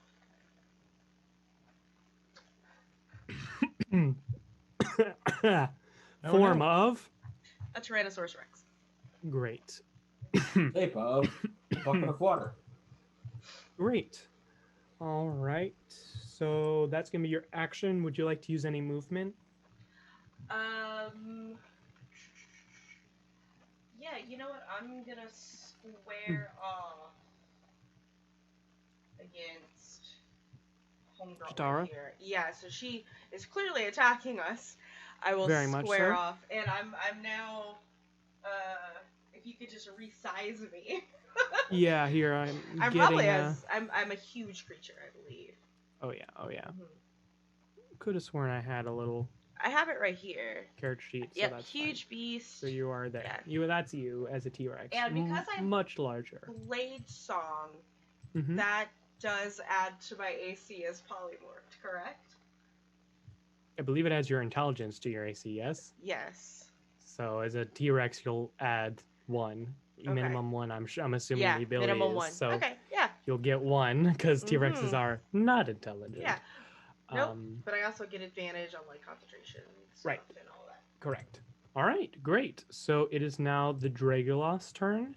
So the one that seemingly has all the items, which is this left one, is going to extend its hand and cast a spell on the 4 of you that are still kind of clumped up. So I need you all to make a wisdom saving throw. Wisdom. Yes. Is this against being charmed? Correct. So any people with elven blood, do you get advantage? 8. Crap. Oof. Whew! Good thing you have that advantage, bud. All right. So we will see what happens. And wait, do we get one for? Yes, we got one for everyone. So Proserpina and Neris, we'll see what happens on your turns here from this spell. As the room starts to spin around you.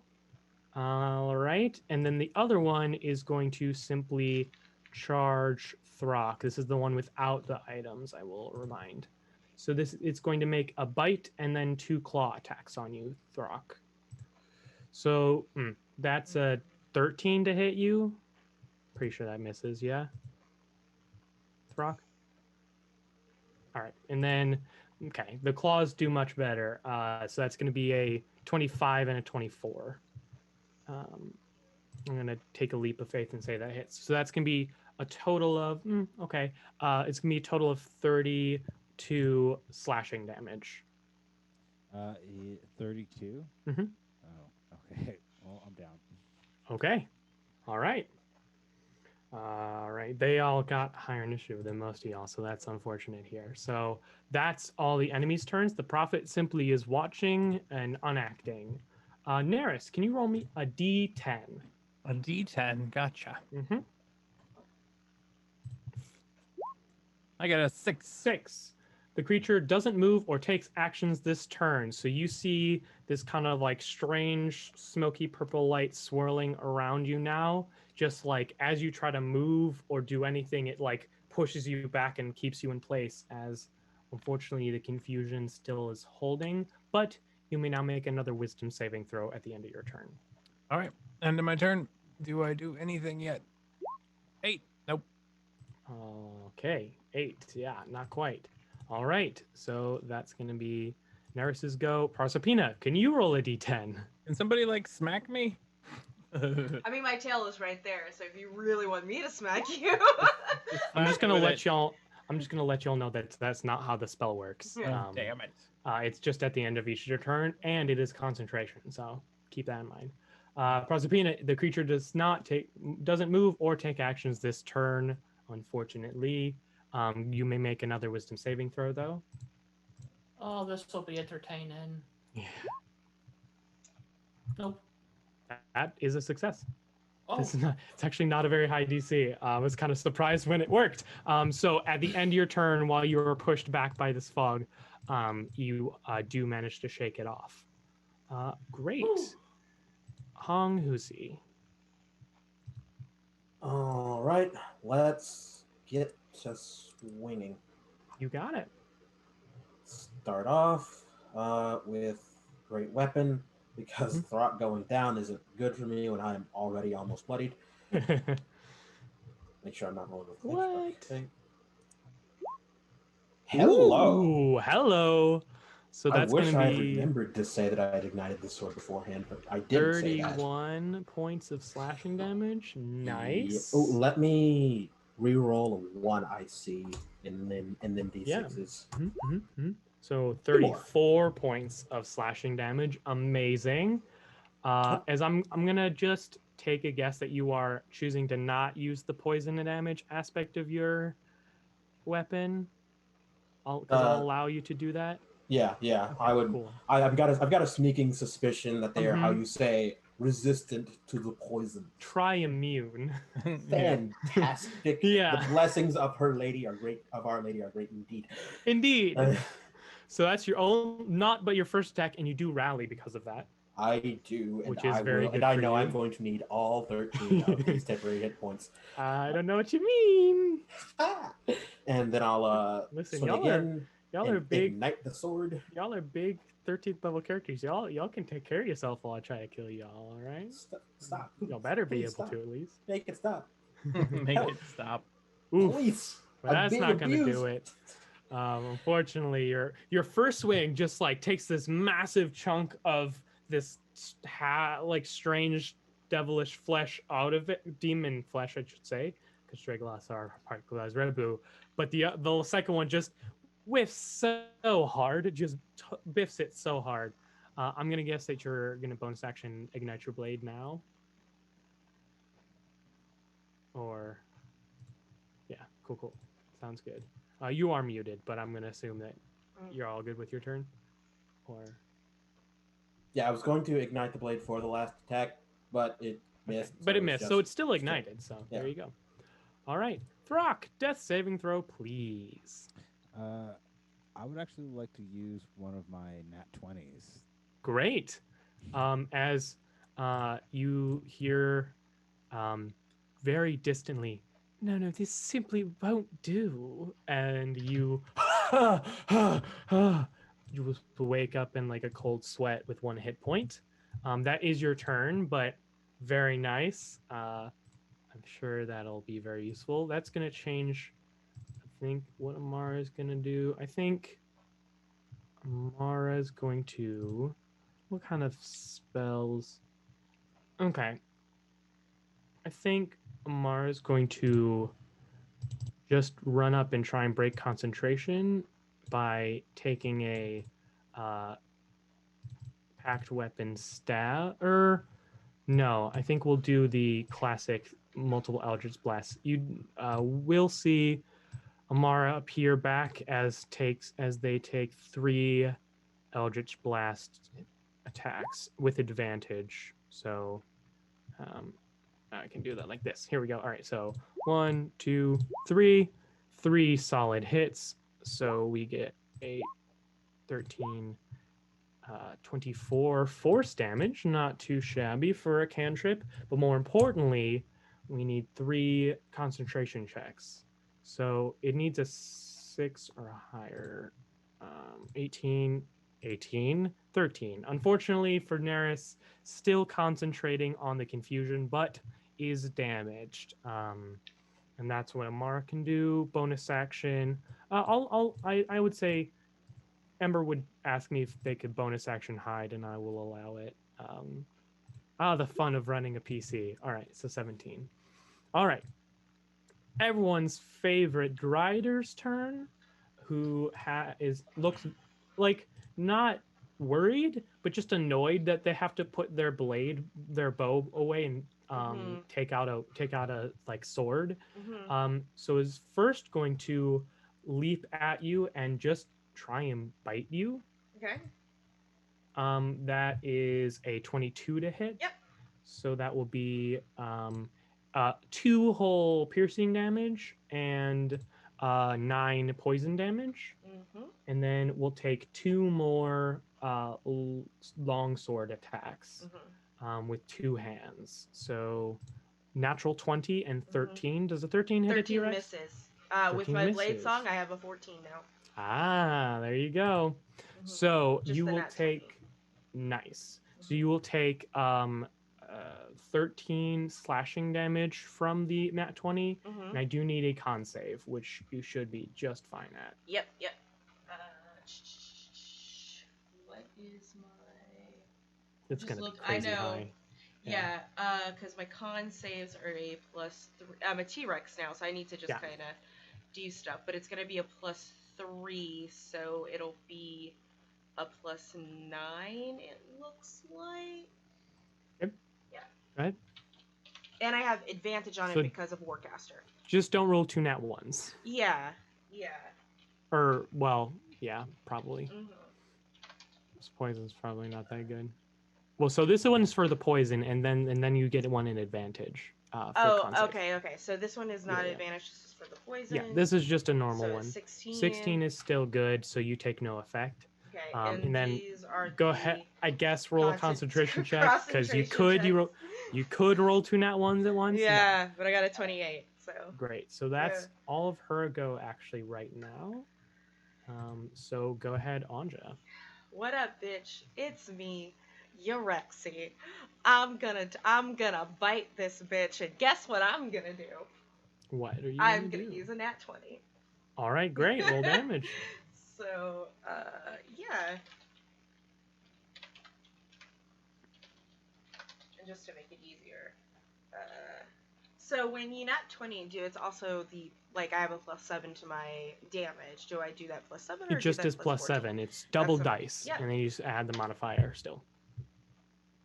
Did it not do? It did not. I am awful.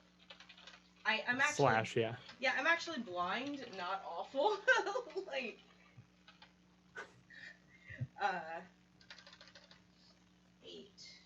feet 12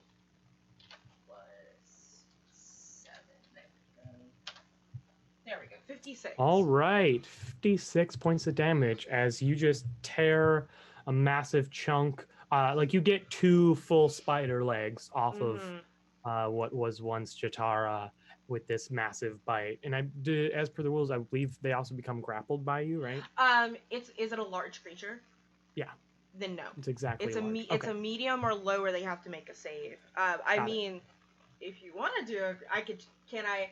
I will say because with the nat 20, it's going to be a save. Okay. So what's the DC for the save? 17 strength. Okay. Fails. So with a nat 20, I will say you managed to crunch 2 legs off and get a hold on the torso, so they are grappled by you. So this technically means that I can't, because I have it grappled in my mouth. You can't attack it with the tail anyway. Exactly, but that means I also don't leave its attack of opportunity range. Mm-hmm. If you're dragging it, you do move at half speed, I'll say, because you have to drag it a bit. Yeah, no, that's cool because I have 40 feet. Mm-hmm. So this would be. 20, so you get 20 feet of movement, 4 squares. And I'm just doing some math real quick, right? So I would be here. No worries. Mm-hmm. And this is. Sorry, I'm just doing measurement tools. Stop, please. I'm sorry, it's just. Sorry, too far to tail attack that buddy. But I am moving in that direction to help my bros with the Drider in my mouth. Very much so. All right. Cool. And Jatara has nothing to say about that movement. Dragoloth's go. That Dragoloth is just going to fully unload on you, Honghuzi. Go ahead and make your counterattack attack.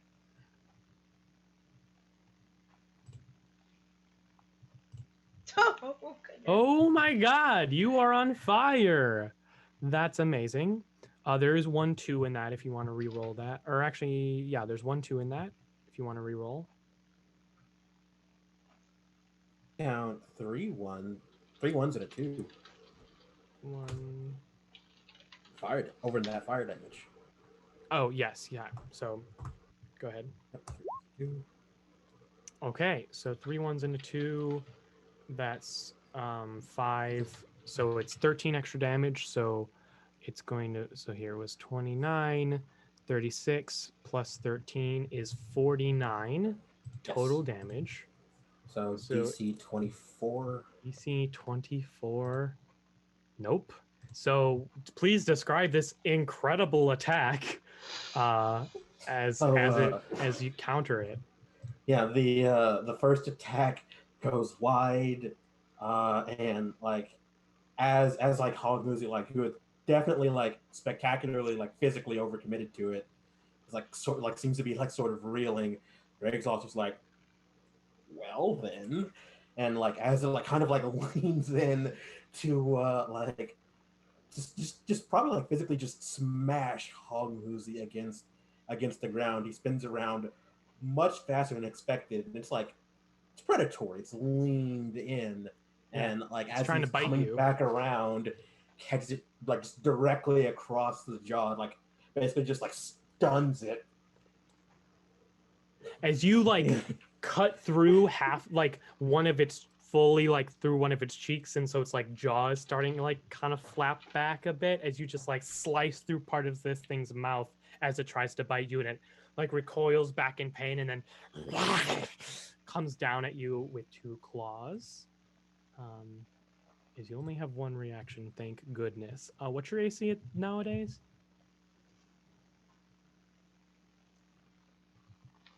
We are remembering to unmute, and currently 19. 19? Okay, so that'll be 1 hit then. Oh, not too bad, not too bad. 15 points of damage. Hey, thanks, temp HP. Thanks indeed. The other Dragoloth, how far can they move? Yeah, they can move pretty far, but not that far. The other Dragoloth is going to step over to this runestone, is going to grab it, and is going to throw it at the massive T-Rex. So I'm going to make an attack. Okay. So I need you, Anja, to roll me a d6. Okay. 6. Okay. I need you, as a T-Rex, to make a charisma saving throw. Hey. Let's see what she's doing here. I have to find this. I have so many freaking things. Okay. Cool. Can I... Yes. I'm going to use my nat 20. And that would make it a 19. Okay. That succeeds. So you don't take whatever that effect was going to be. You do still take... I will say that runestone is now gone, but you do take 36 points of bludgeoning damage as it uses its whole turn to just chuck a massive runestone, which you all see flashes and shatters with this massive explosion of magic, but the T-Rex seems unaffected by it. And 29 for my concentration. Okay, that is enough. Alrighty, so that's the Dragoloth's go. Neris, hit me up with that D10, please. Let's do this. I believe in D10. you, friend. 7. 7?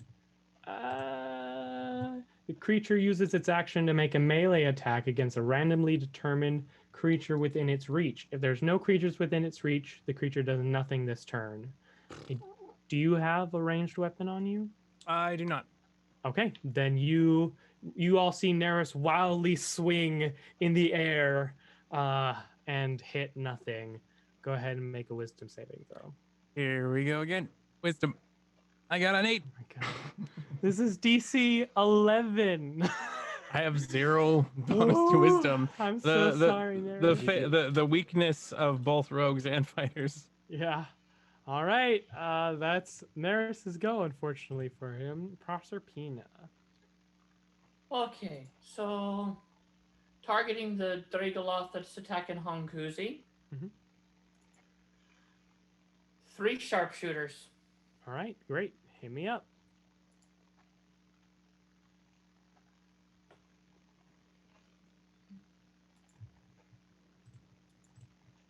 Or not?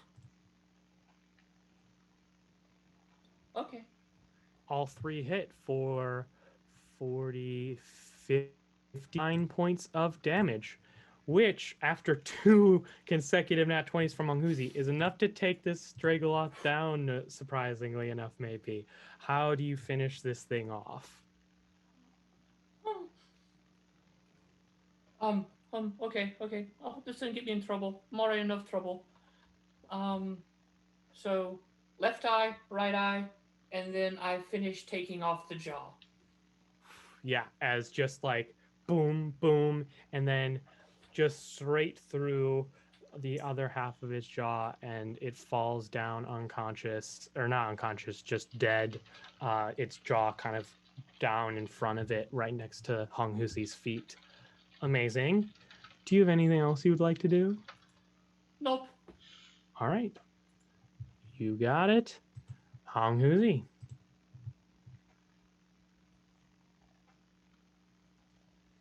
Okay, let's go see if we can reach it.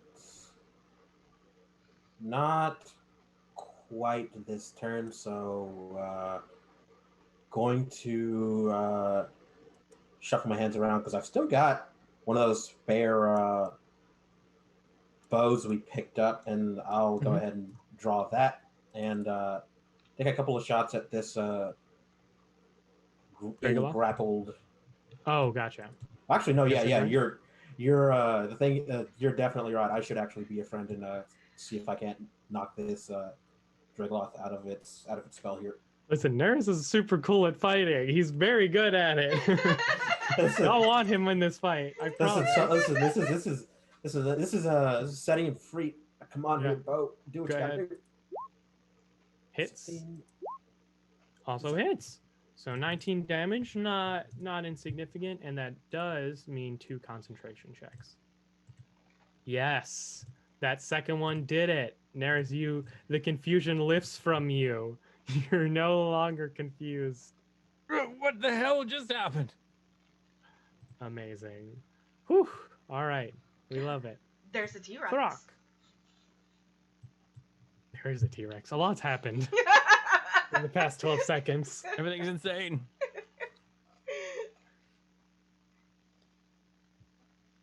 I can't hear you, Throck. Yeah. I'm gonna cast Transmute Rock Okay. on this guy. Okay. What are you doing? So I'm transmuting the rock to mud. Oh, is it? Yeah. So it's the ground. So I want to just cast it.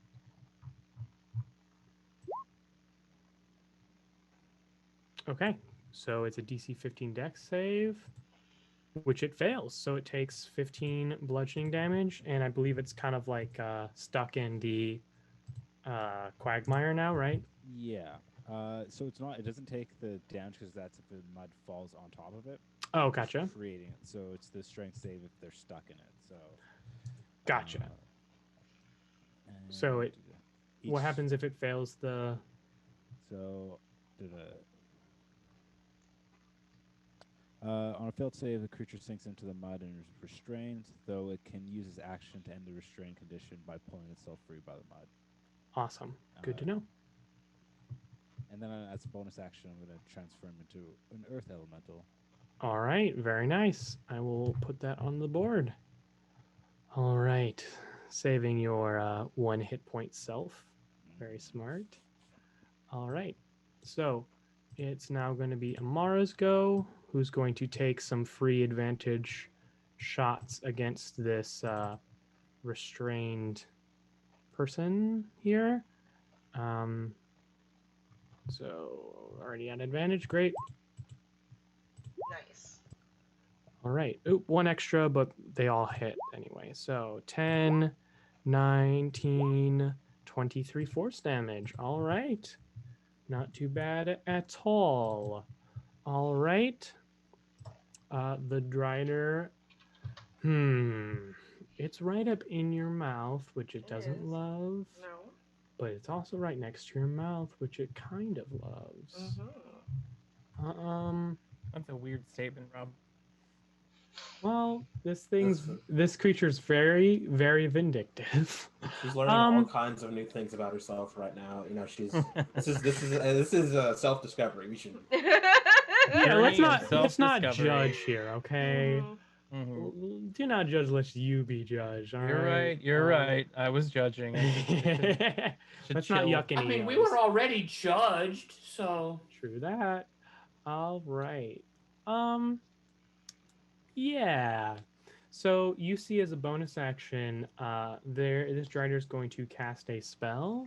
I need you, T-Rex friend, to make a dex save. A dex save. All right, that's just a straight d20 on my end. It looks like.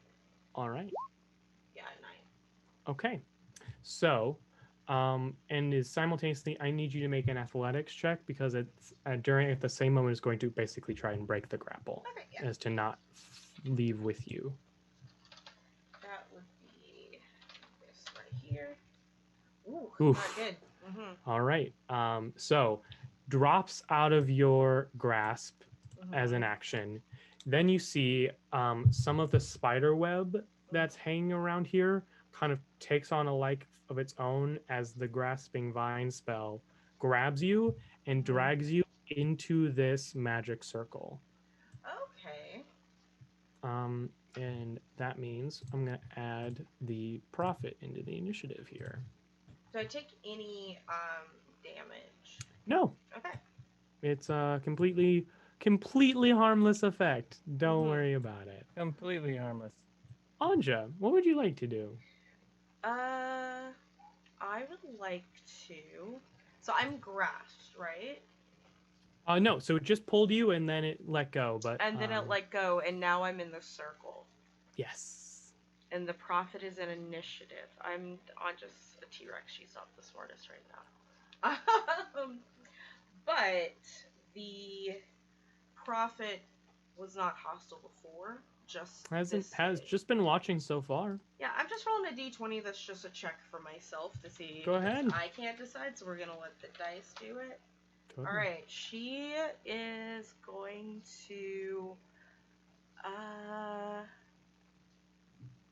hold her action. Okay, great. If something attacks her, she will bite it. Okay. Neris. All right. You get to do what you're good at now. Watch me fail it really bad. So I'm gonna move over here next to my Drider friend who was glaring at me before. Very much. And I'm so. like, I liked you better before. You're ugly now, and I will attack. I'm going to use.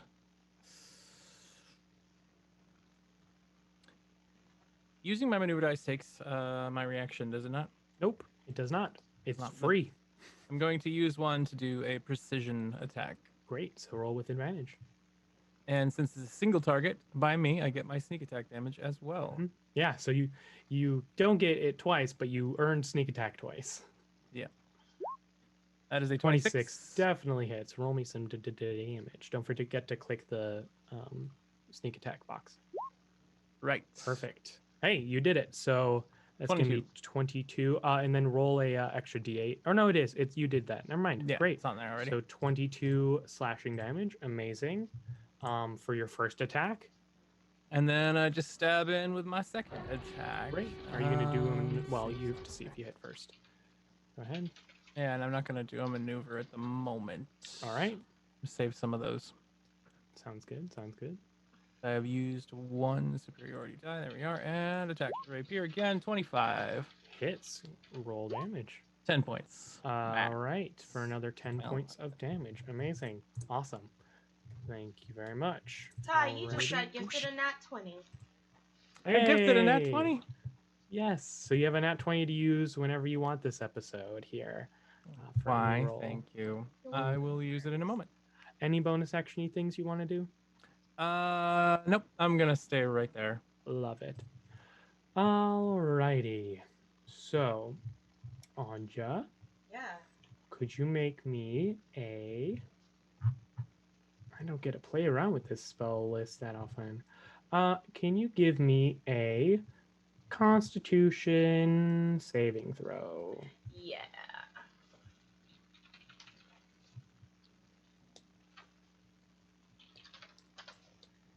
Well, Okay. You take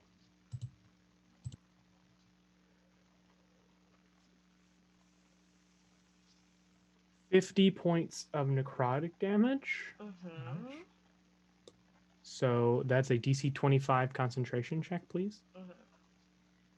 As the prophet casts harm on you. And I fail. And you drop out of T-Rex form. So real quick, because you held your action. action. Before I drop out of form, do I have my attack as a T-Rex or as Anja? So I'm going to say you have your attack as Anja because Okay. the dropping out of concentration came about because of the attack that then triggered your held action. So Alright. Go ahead and you may use the attack action as Anja would, though. Yeah. As Anja would, then she will pull out her sword and do her sword attack, her rapier attack. Yeah. And I believe she's got a new thing with blade singing. Is that she can do a cantrip as part of instead of one attack. So what she's doing is she's booming blade. Yep. Okay, so here's the attack from the rapier. Miss. Okay, and then the second attack that she has, if it hits, it is That will booming hit. bladed. So here's the rapier damage. And then, which it is a +1 magical, so it does count. And Great. then booming blade. I haven't used this in so long. There we go. The prophet, as you stab into it, kind of like just smiles. I would suggest leaving my circle. And with that, she's gonna fucking leave. If I'm allowed to use my movement. No, so you held your action, so you have to do Okay. it on your next turn, but Okay, you go cool. before the prophet at this Okay. point. So, Prospina.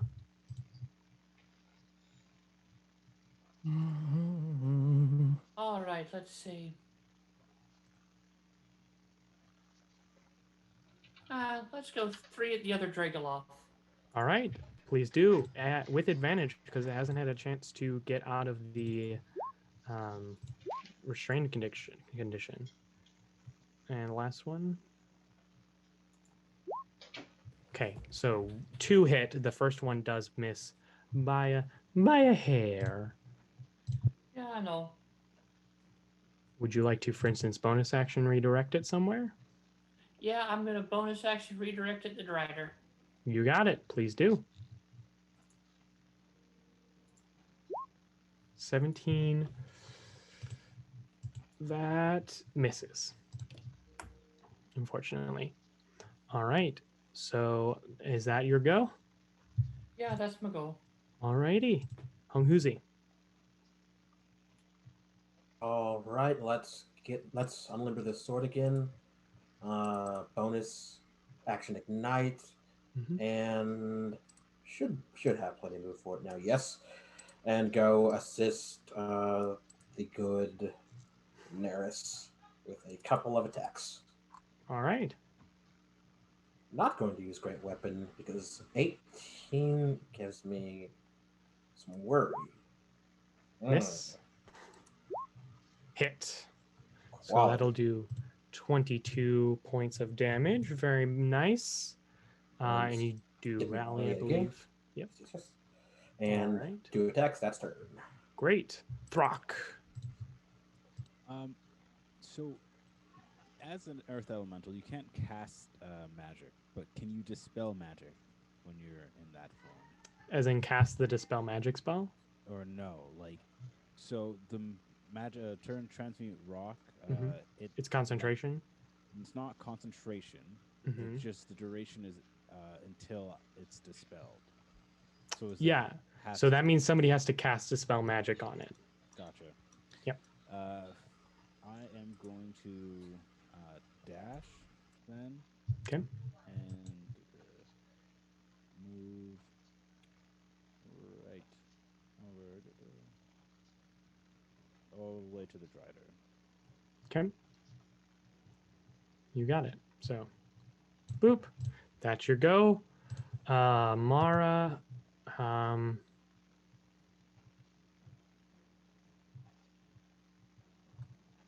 Yes, I did take that out. Okay. All right, Amara will take another round of free. Bang, bang, bang. All right, Amara with Eldritch Blast sniping. All right, 18 damage to them. Slowly whittling away the Dragoloth. Our Drider friend looks a little concerned, but fueled enraged by hatred is going to come after you, Neris. So Neris, it's going to miss with a bite attack. With just Reaction, yes, riposte. please do.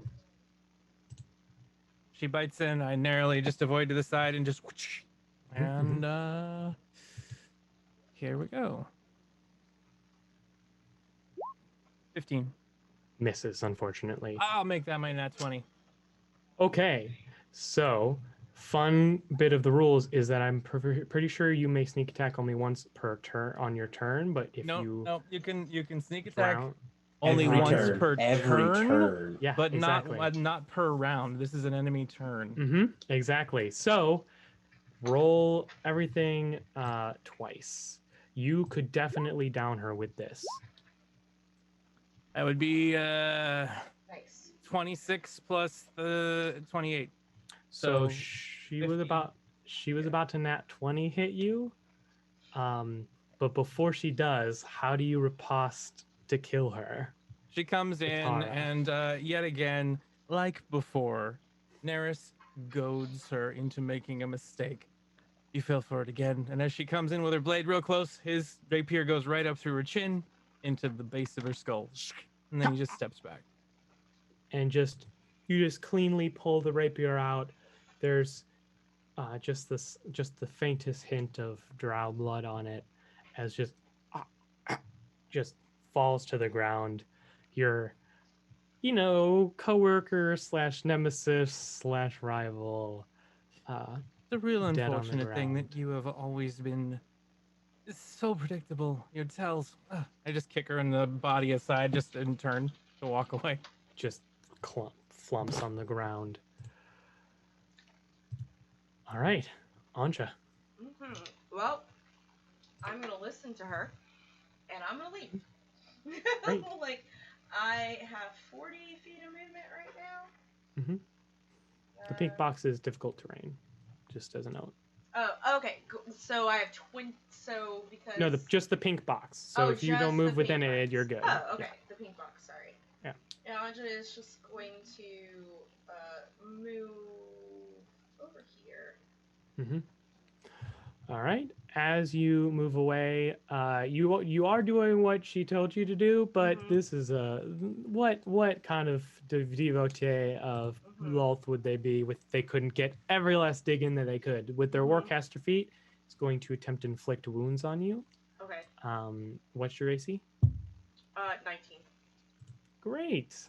So a fun 25 necrotic damage for you, friend. Cool. Anja's down. Ouch. All right. So before I even move, I'm down. Yeah. So you see Anja fall unconscious in this circle. Great. And so I took the Dragoloth out of initiative on accident. So it's now the Dragoloth's go. They go after Anja. So this Dragoloth is going to use its action to unrestrain itself. Surprise, surprise. And then move itself Yeah, it's gonna move itself towards this large lodestone. Just to note, Mhm. it's every 5 feet is 4 feet in there, so it's not half movement. Oh, so it's okay. So then it gets Mhm. here. Great. Nice. Neris, Yes. here we go. I will move over here beside the ugliest one ever and try to stab it in the face. Oh, please. I will use another precision attack. Go ahead. That is the prophet, by the way. Mm-hmm. Just There you remind go, Prophet. She's Take not a technically okay. 20, 12. ahead. Whoops. That Wait, hits. where's okay, that does hit? Yeah, because it's a precision attack, so you have advantage. Right. And there you are. For 23 points of 23 damage. points of damage. Great.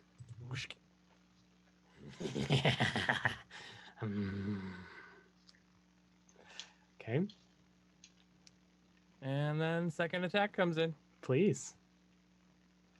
You're enjoying this too much right now. Yes, antagonize are good, good. 21 21 definitely hits. for 13 points of Ooh. damage. Yeah, Neris doing work, doing plenty of damage. I love it. All right.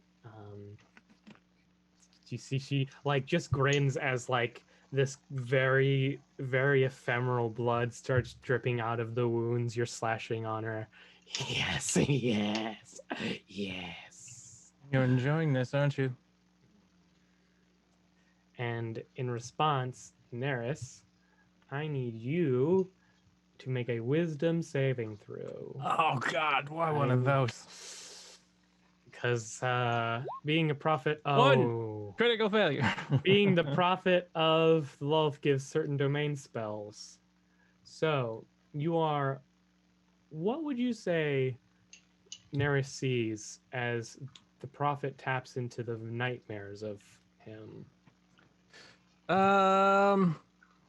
Basically being surrounded without weaponry, tied up and naked. As you see the prophet stand up in front of you and it grows extra limbs and just wraps them around you, completely binding you. You are currently frightened and you need to make, yes, I need you to make another wisdom save. Another wisdom turn. save. Mm-hmm. There you are. 14. That is not high enough. You take as you are wrapped up, you see you're slowly being drawn towards this like very calm face that just the jaw starts to distend and open wider and wider, and you take 18 points of psychic damage. Ouch. That's gonna be the prophet after getting engaged. Proserpina. Okay. So the Dragoloth is still up, so Mhm. that's been the target. Great. Same thing. That will miss. That will hit. That will miss. Should All right. Should I do it? No, I'm not gonna redirect. Okay. Alrighty. So the Dragoloth takes 18 piercing damage. Looks Yep. very injured, but not down.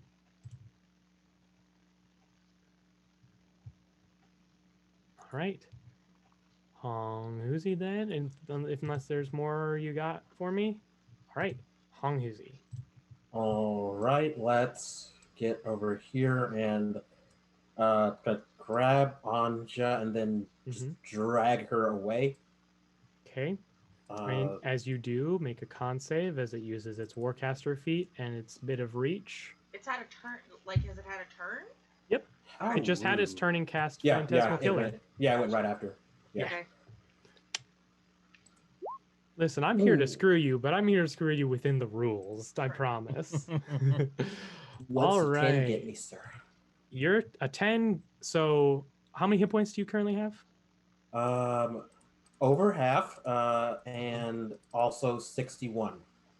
Okay, so you take 38 for 54 Does necrotic damage. Does that bypass the 10 hit points or do? No, Okay, 10 okay. hit points get hit by it too. So you are not unconscious, although the harm spell can't take you lower than 1 hit point anyway. So, But ouch anyway. Yeah. So I will say that was a movement. If you want to take like an action still. Okay, so I'm gonna have to ask you, Anja, do you have a potion in your in your stuff? Because I do not. I have a greater healing potion that was given to her by Alexander. The infamous potion. Yes, we in fact very much know Anja has a healing potion of greater healing. We do, don't we? Honghuzi, she's unconscious. What do you do? Out of characterly, I say do it. Okay, I'm gonna do it then. All right, great. Yeah, he's gonna. He is going to like. Yeah. And.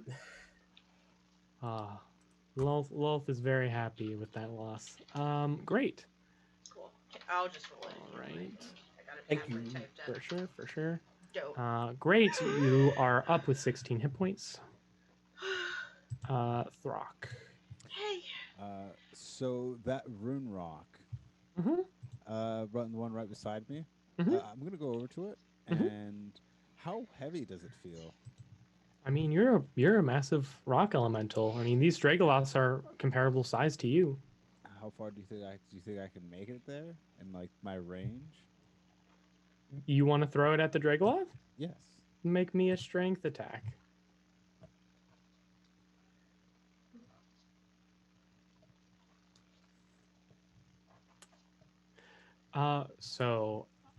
These are one use only and do 4d12. So you could roll me 8d12 damage onto this Dragoloth. Okay. I will do that. Dang. Yeah. I mean, these are big rocks. And we don't even have to worry about the stat draining effects on this. Yeah. So how do you imagine this Dragoloth meets its end via this runestone? I just imagine it just like slogging its way out of the mud, like pushing up one time, and then kind of turning over just to see this thing, and just like cracking it right in the shoulder. Just massive. I'm gonna say with an @20, it goes straight through the Dragoloth. There's just this massive like boulder-sized hole in its chest, and it kind of like does the cartoon thing, like look down and like poke its claw through, and then it just poof, and is done. Nice. All right. It's like 6,500 psi right there. Yeah, that was nasty. That was nasty. But that is a full action, so I'm gonna use my movement to go to the next one. you got it. All right, I'm gonna say Amara, being who Amara is not gonna interfere with this like profit thing, especially given who's currently up in its face. Anja, you want to do anything? Yeah, I'm awake. I'm looking at Honghuzi. I'm looking at my bottle. I look at it and I go, thanks. Do you trust me? Tell her You no. were muted. No. Okay, I'm about to turn you into a T-Rex. Do you want that? No. Okay, then I won't. Good. Okay. She was about to essentially give you 136 HP, but I guess if you don't want that. Turn me into it. I want to do sneak attacks as a T-Rex. Can you do sneak attacks as a T-Rex? I think that's too cool. I think you know what? if you attack with the T-Rex's dexterity, I'll allow it. All right. This is what's gonna happen. But Anja is going to stand up, reactivate her blade song as a bonus action. So it's just this profit, right? Yeah. Are we really gonna fight her? I'd rather not.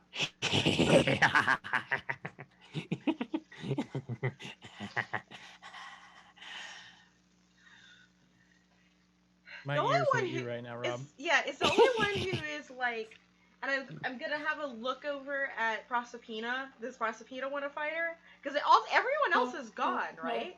It's just Just the Lot prophet. going after the prophet, and she only became hostile when we were in her circle, and is only hostile to people in her circle. So what are you doing? Are you just gonna? Yeah, no, I'm trying to think real quick. Sorry. Mhm, yeah. I mean, Throck's going for this. Oh, next stone. Throck's. Oh, if Throck's in it already, then. Cool. So with my last level 1, my last level 3, I will go ahead and cast Banishment on the Prophet. So she needs to make a save of 17. I think it is. Let's just put it up. It's Christmas, I think. charisma. Yeah. Charisma, which is rough. But come on. Let it happen. That's not gonna do it, Okay. unfortunately. All right. Well, they didn't do it. 'Cause it got an 18. Gotcha. Damn. Just missed it. Nothing to gnat at you. Okay. Well, I already used my bonus action with Blade Song, so I will use half my movement to stand up. And then I will get the fuck out of there. Neris. This is where I Seeing this thing just laugh at all of us and everybody else avoid it, I just kind of look over like, You're also terrified of it. It's a thing on nightmares currently. I'm gonna just bonus action disengage Mhm. and just kind of move back. Very, very fair. At the end of your turn, so you run away and you know you've moved, but you still see yourself right next to it, enraptured in its kind of strange spidery talons. Roll another wisdom save. There you are, and that is a 6. So another 22 psychic damage. Ouch. I'm gonna bonus action second wind. Cool. Yeah, because you would know it doesn't have a reaction as a player because it hasn't had a turn yet, so you can use the bonus action to do that instead of disengage. Yeah. Go ahead and roll your d10 and add your fight level.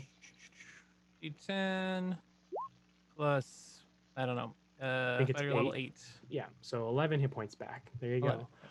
Oh my gosh, hello everyone from the raid. Hello. We are in the middle of a fight with a prophet of the goddess Lolth, who may or may not need to be fought. Who knows?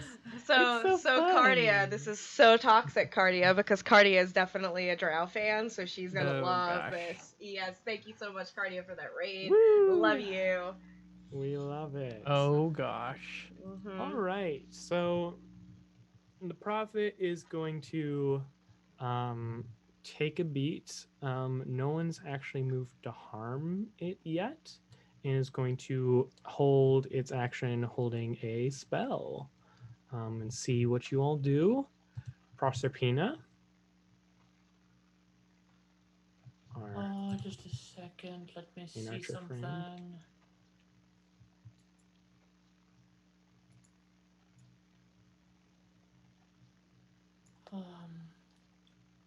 I am going to simply move closer to Anja and hold my arrow hand up and just show not fighting. Okay. Great. Hung Huzi. I've got a suspicion that maybe she can actually touch 15 feet. So I'm going to disengage with my action. Everyone's just running away from it. Yeah, except Throck. I think Throck's gonna throw his rock. What are you gonna do? Throck is going to kind of go around the rock, kind of like holding onto it, getting into position to throw it, then kind of looks that everyone's moved away, and then it's just going to kind of hold its action and waiting and seeing if the Drider attacks, and if the prophet does, then throwing the rock. Okay. You got it. Alrighty. So then Amara is not here, so I'm just gonna say just hold as well. Anja, anything? Um, no, I'm not. I'm not. I'm gonna hold. Not. I'm gonna hold an action, not a spell. But yeah. Okay. Neris? Am I still running frayed? You are still frightened. You don't have to move anything. It's not like the fear spell, but you are currently frightened, which means you can't get any closer to it willingly. I will sit here and pee myself then. All right, make a wisdom save. Come on, stupid wisdom. Come on. 14. Another 23 psychic damage. Ouch. Okay. Then. Yeah, as just like this creature has a very strong pull on your psyche right now. I am at half health. I am bloodied. As this strange, again, this thing, it's like the like daddy long legs, but the size of like like a large dog, with just this long neck with a drow face coming out of it. Kind of looks at you all. Pity. I was hoping I could punish you all more. However, I suppose you have passed the test for now. So, you all have earned an audience with the lady. You. And Neris, you feel the effect wash away. Whew. It was very unpleasant. Only a glimpse of what the lady brings. Well, it's a good thing I work for now, then, isn't it? Indeed. You feel a small weight appear in your hands. I look at it. It is a ring, the ring you've been searching for in this ruins. I put it on. Yeah, you know exactly what this ring does. Mm-hmm. And then I am gone. You all see Neris put on a ring, turn invisible, and Neris, you just hear in your head, "You shall receive orders soon. Go, child. Spread pain, poison, and lies." All right. Okay. As Neris goes to do Wolf, the drow goddess's will. The rest of you. Of course, the ring of invisibility. Oh yeah. Just what Neris needed. Mm-hmm. As the other ones of you left, you see the prophet simply extends one of its 8 legs towards the large entrance to a chamber. She's waiting.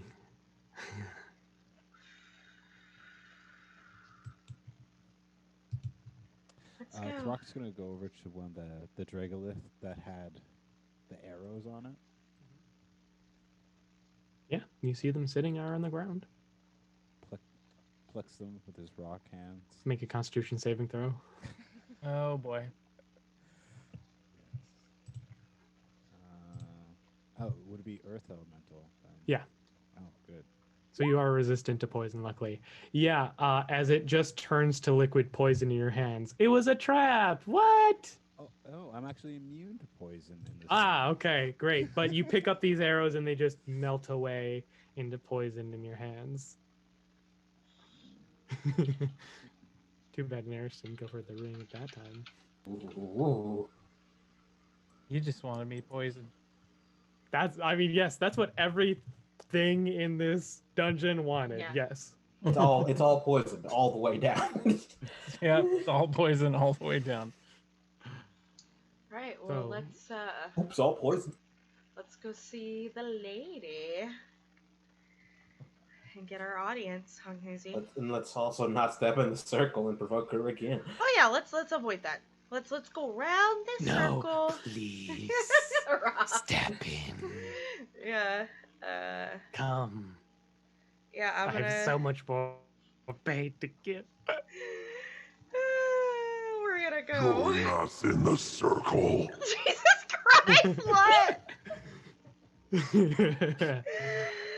Oh, we're gonna go in these chambers that we're being allowed into. Great. You all step into a massive chamber filled with darkness, but you can sense, it's like that feeling when you see movement in the corner of your eyes. You can feel power. You can see, it's like you feel that the room around you is skittering.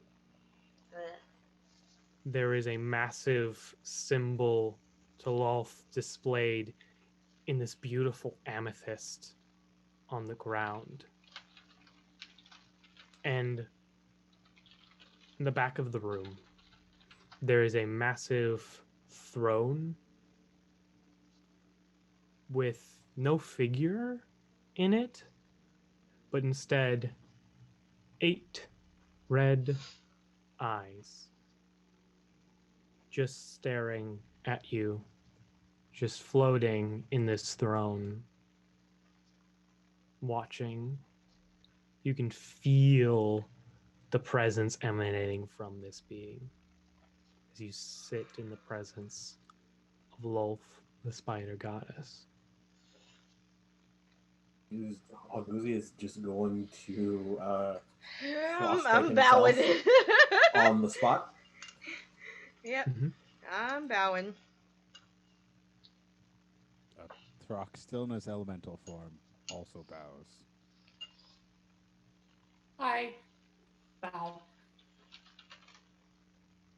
I invisibly bow while watching the entire party from the shadows. Very good. No.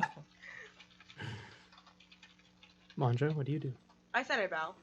Okay, Yeah. great. I'll just say Amara bows. We'll, you see the 8 eyes kind of shift as if a figure moves in the throne while there is none to see. You come seeking an artifact. Something precious not to you, but to someone else. What do you gain searching all this time? Seeking.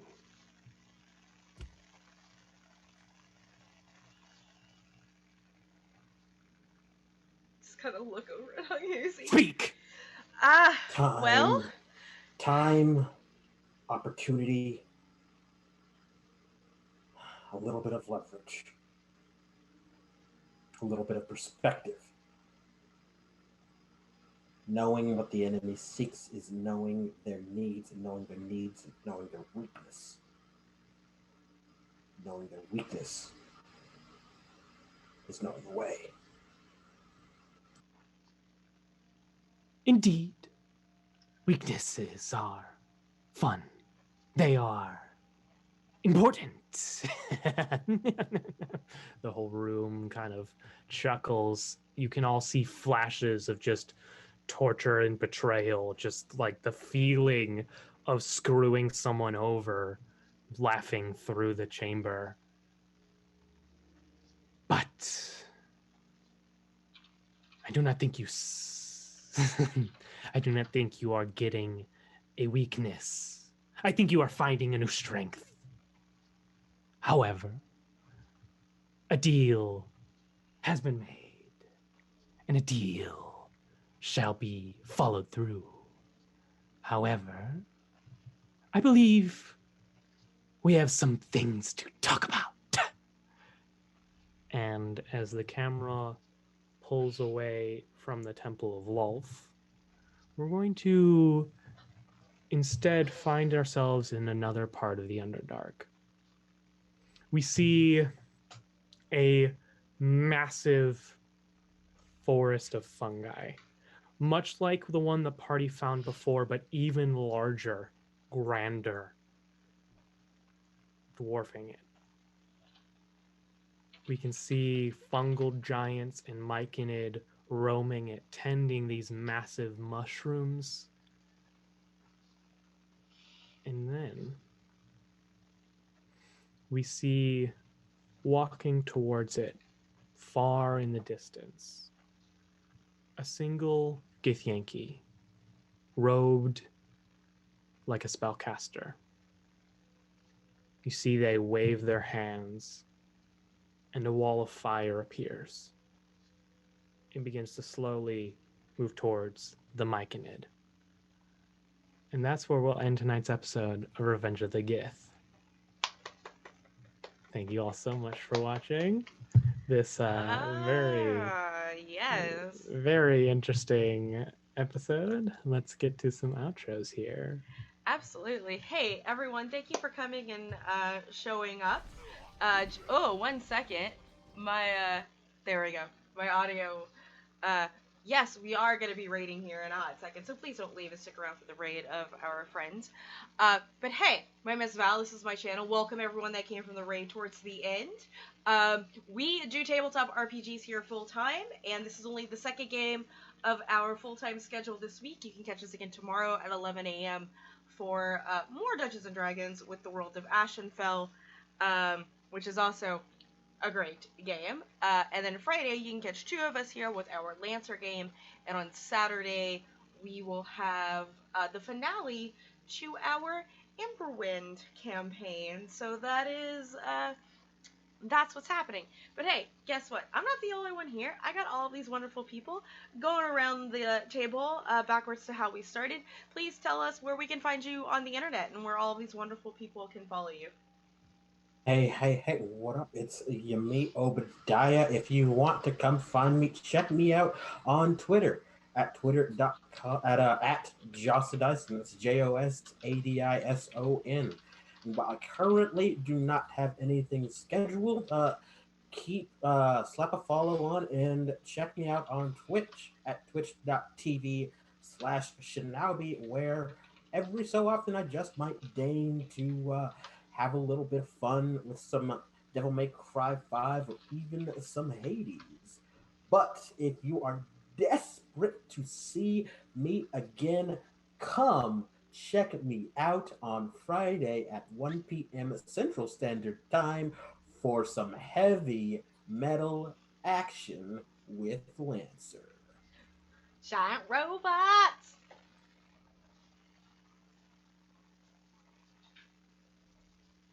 Oh yeah, Ember's not here, so it's me. Hi everyone, I'm Robin Shadle. You can find me all over the internet at Robin_Shadle. In terms of streaming, this is the only place you're going to find me because kind of busy with promoting 5 weeks from now, my debut novel comes out.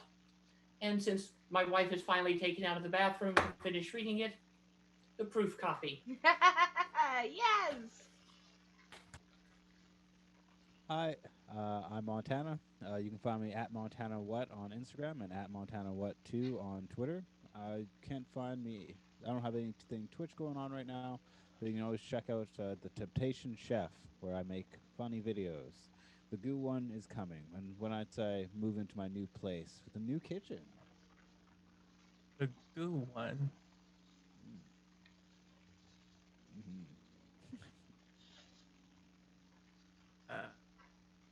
That is my turn. I always miss that cue. Sorry. So right. I am Tiberius. I'm the creator of Aether and Steamworks. It's a TTRPG that's kind of 5e adjacent on its own way, but it's really its own thing. You can check that out, Drive Through RPG, and just look up Aether and Steamworks. Other than that, I am a producer, an artist, and a player over at Dice Tyrants, which we do live streams for all kinds of different shows. I myself just finished one season of Dragons of Rulo, which was on Mondays, but you can catch all of our backlogs on YouTube. Just look up Dice Tyrants there. We have our season finale of The Clockwork Zephyr, which Rob used to be on, but then he went and got himself killed. Here on Thursday at 7:30 Central Time, killed, yes, and then thrown backwards through time. And then, of course, I am on the Vampire the Masquerade Division E on Sundays, over with Dice Tyrants channel at 3 o'clock Central Standard Time.